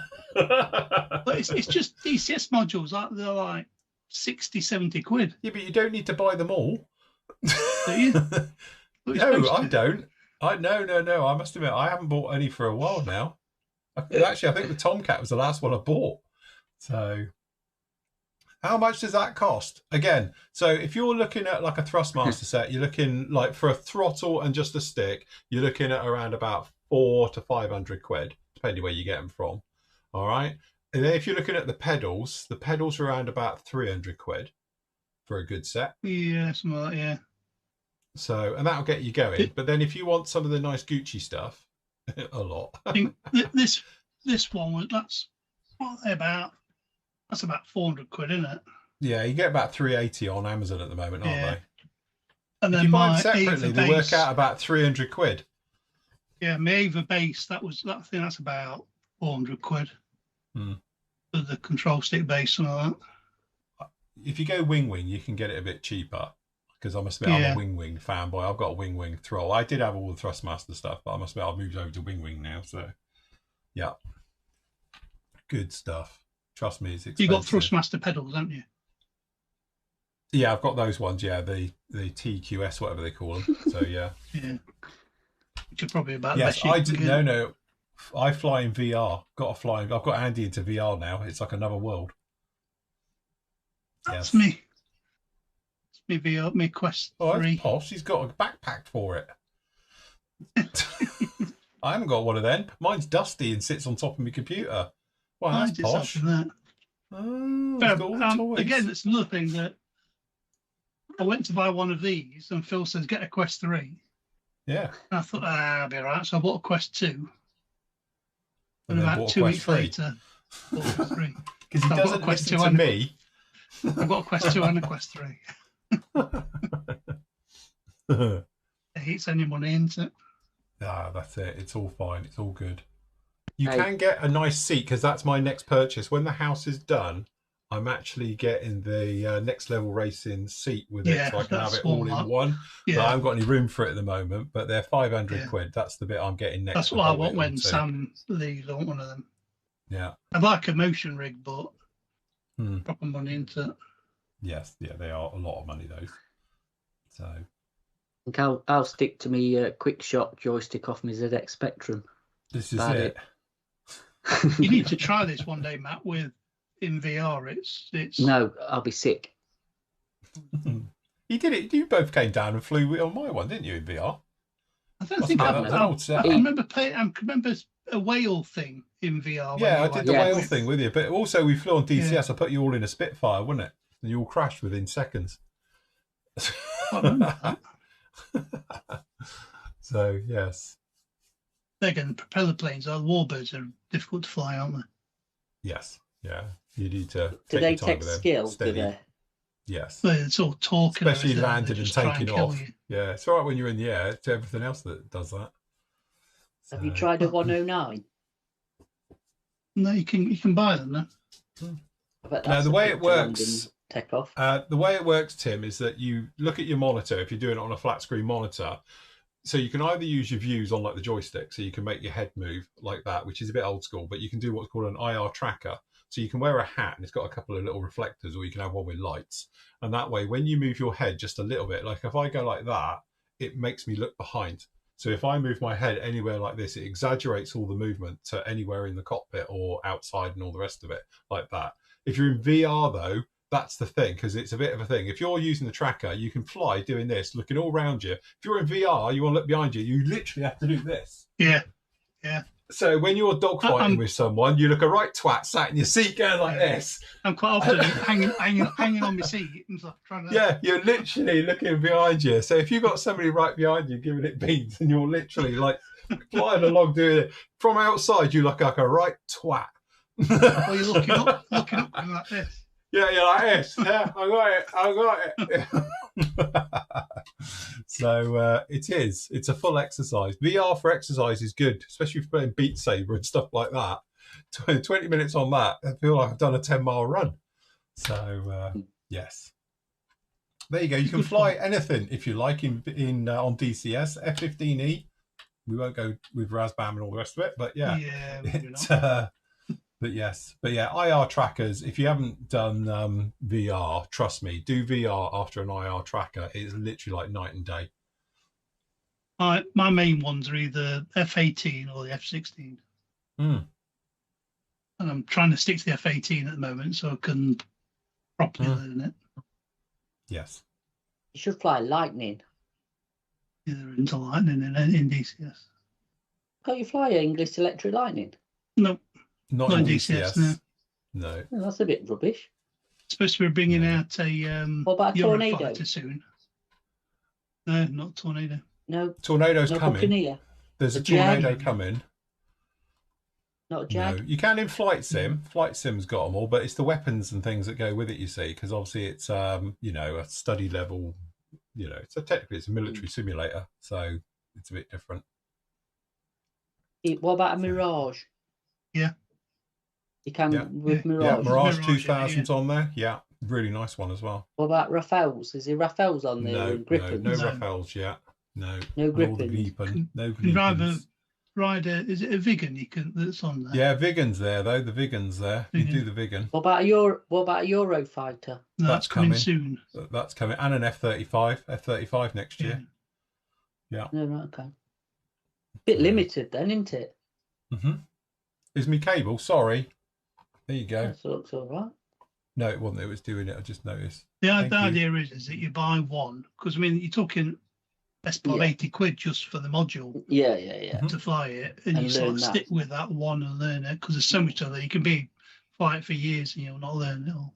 Yeah. The F4, I have to say, the F4 is one of the latest ones. If you want to fly the F4, trust me, that is a fantastic, especially in VR. The F4 is proper old school. It's all mechanical, but I was watching. Is it Mover and Gonki? Is it? Yeah. And that Mover was talking about that he flew the F-16, but there's things that he did in the F-16 that you do on DCS that he never did, like firing the ones that go after air-to-ground missiles. HARMS. Oh yeah, HARMS, high-speed anti-radiation missile. Yeah, he said that they were never taught to shoot them. No. So he saw that learn it in DCS, but he'd never learned how to do it in the real aircraft. No. So that wasn't part of his mission package and didn't do it. No. Yeah, he was like taught to drop bombs, and that's what they did. Drop bombs. Yes. Never mind. They do a fantastic AV-8B, the Harrier, as well. That I enjoy flying that. That's a really good one to fly. That's Can't buy that. Can't buy that anymore, can you? Can't buy it anymore because obviously they've had a fallout with the manufacturer from it. So there's about 4 aircraft that are going to vanish forever. So never mind. So what about if you've already bought that package? Is that you're stuffed? Yeah, it's a sore subject with the community. It happened to me. I bought the Hawk. You can ask for your money back. Yeah, you can still fly it, but they won't just do any more for it. They won't upgrade it or finish it off and all the rest of it. So it's a little bit of a thing. But they did it as well. I used to own the Hawk years and years ago, the T1. Same as the Red Arrows. Anyway, the company who did that had a falling axe. They went over to Flight Sim, and that's it now. It got just removed from it, and you can't even fly it in the game anymore. So it is a little bit of a thing. We just spent 30 quid on it. It was like, well, that's a bit shit, but just the life we live in. That's the digital world we live in. It is, yeah. It's not like putting a cassette in a cassette player and pressing play, is it? Or a disc. What, I'm watching the coloured lights go and then looking down on the counter, so you know when it got to 98, if it doesn't load and goes past it, you've got to do it again. Yeah. It crashes. It just it used to be that thing. I used to play one of the games and it used to get to 98 on the cassette thing, and I know if it went to 100, it ain't going to do it.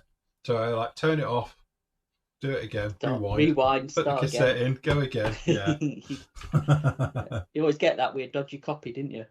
Yeah, yeah, that's it. Yeah, your mate's done it, copied you a copy for you. There you go. On his take machine, and it's rubbish. This is it. Hey, are we any quick roundup then before we shoot off? Yes, we can do. So, your last chance. God, I'm not even in the right thing. Hold on, let me do this. Till tomorrow, midnight. Till tomorrow. It's good. For my point of view, I think it's going to end around about midday tomorrow. But for Matt, I think it's going to be end at midnight tomorrow. Yeah. But if you do want to get 20% off, your last chance, 20% off anything on the Flory model side of things, down in here, you can get 20% off. It's all automatically added. And also, just to point out, so I had lots of members saying to me, oh, the discount code won't work. Yes, it doesn't. Otherwise, it means you'll be getting 35% off. So that's why I've disabled it for the minute. A new code will go up tomorrow afternoon and all the rest of it. Anyway, you can get 10% as well off of all the display stuff. Some of this is out of stock now, I've noticed. But as I say, you'll find out when you get to it. All right. If it won't let you buy it, we're out of stock. But unfortunately, the stock levels aren't working this weekend for some reason. So, but it won't let you buy stuff that's not in stock. So don't worry about that. It will just say, sorry, there's not enough of them in stock. But anyway, they're all down in there. Don't forget, you can get it also over at High Altitude Hobbies for the weekend. You can also get it over at Flory Models Europe page, which with Kareen, with Breveco. So again, if you click on this or you click on there for the various places, you can get it from them. Over on the PM store, various kits that we've been discussing. Let's pick somebody else. Tamiya Aircraft. We haven't looked in here. Tamiya Aircraft. That's look, it. Space Shuttle. Get a Space Shuttle. Classic A10, look, Andy. A10, Andy. Look, £22. So, yeah, I want the other one. Don't forget to get me one, Matt. I won't. Oh, okay. Not Tammy one. You could really put your one yourself in the basket because you've probably still got access. Yeah, that's it. You still can get in the site. That's anyway. a good point, actually. Yeah. And then I won't forget.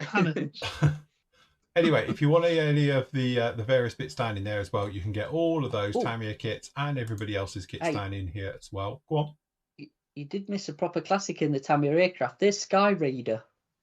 Oh, that is a nice kit. Yes. Isn't it just kit. For the price? Both of them. Yes. Where are There's the camoed one, look. And the other one's in there somewhere, I think. Should be. Maybe. Maybe not. Where is it? No. Perhaps they didn't have it. Yeah. The Navy one. Or is it not in here now? No, it must. Oh, there it is. Yeah, there it is. There it is. Yeah. How much is that now? 20 what? £24. 23? Or £23.99 or £25.99. So you definitely don't need an upgrade cockpit for that. No. To be honest, there's a nice cockpit in that. Yeah. Hey, you get a nice pilot figure with that, don't you? You get a very nice cockpit as well with the Tamiya F14. That's it. So you can do the A or the D version. Very nice as well. You've got the Aggressor F16, which means you can make all the versions of the F16s out of that kit as well, and a very, very kit that's very much overlooked as well as the Swordfish. That's I was about to say the Corsair. The old Tamiya Corsair is an absolute classic. Corsair. It is very, very nice. So yeah, some very, very nice ones on it. Thunderbolt's good as well. Yeah, various things. Added one to the basket, Matt. Nice one. There you go.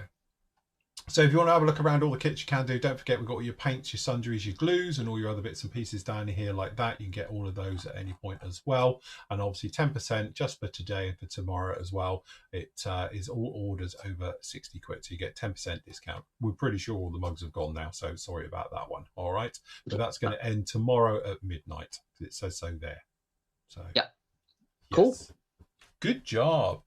And that ends another year of Flory Fest. Hope you've enjoyed the last couple of days with us. It's been an absolute pleasure. We will be back for our next big thing, which will be for the turkey shoot, which is obviously the last weekend in November. We'll start on the Thursday night and then we'll be with you all weekend for that one as well. And that one we build. So we all pick a kit. So if you want to pick a kit and join along with us, we'd love to have you along with that one as well. So thank you for that. Massive thank you because this couldn't happen, as we all say, but without the Flory family, without the members who pay and make this this all happen and all the rest of it. So without you guys, absolutely fantastic. Thank you obviously to everybody who's joined us on YouTube this weekend as well. If you want to see what we do this all the time, you can join us by signing up. Have a look at the membership page over on Flory Models. It's just £5 a month, or you can do, I think it's 50 quid a year, so you get 2 months free. You can do it that way as well. So you know, if you want to join in and do and help out and join the community of thousands of like-minded members and modelers, you can do that as well. But we'll be back with you soon, hopefully. So until whenever we meet again. Oh, I better not sing, otherwise I'll get, you know, copyrighted. No, you'll definitely get, might do old, that one. You might get away with that one. You never know. Vera Lynn. Just a quick before I go, I just want to say thanks for all the orders, because we've been inundated, so I need to plough through them. I will probably be taking tomorrow off, to be honest. There's a bit of a rest and recoup, and then I'll be ploughing on and getting your orders out. So just be a bit, there is a lot, so if you could be a little bit patient, it'd be brilliant, and I'll get through them as quick as and get them out to you. And also, what we did forget is us three and probably the others will be at Telford. Yes, as well. He'll be at Eindhoven. Yeah, I'll be at SMC at Eindhoven in 3 weeks.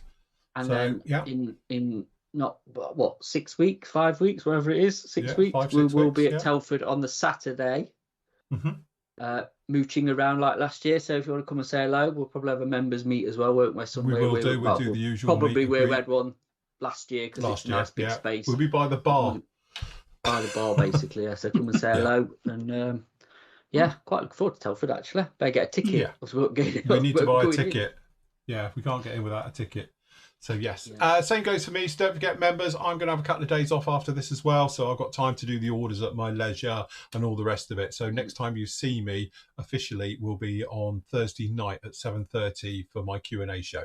So it's the basic modelling Q&A show. So if you want to join me live 7:30, I'll be on there for that. And then me and Matt record on Wednesday the next PM vlog as well. Yeah. Yes. Met that live Sunday tea time. Yeah. Very nice. Right. Okay, then. Thank you for joining us. We'll see you all again soon. Say goodbye, gentlemen. We're out of here.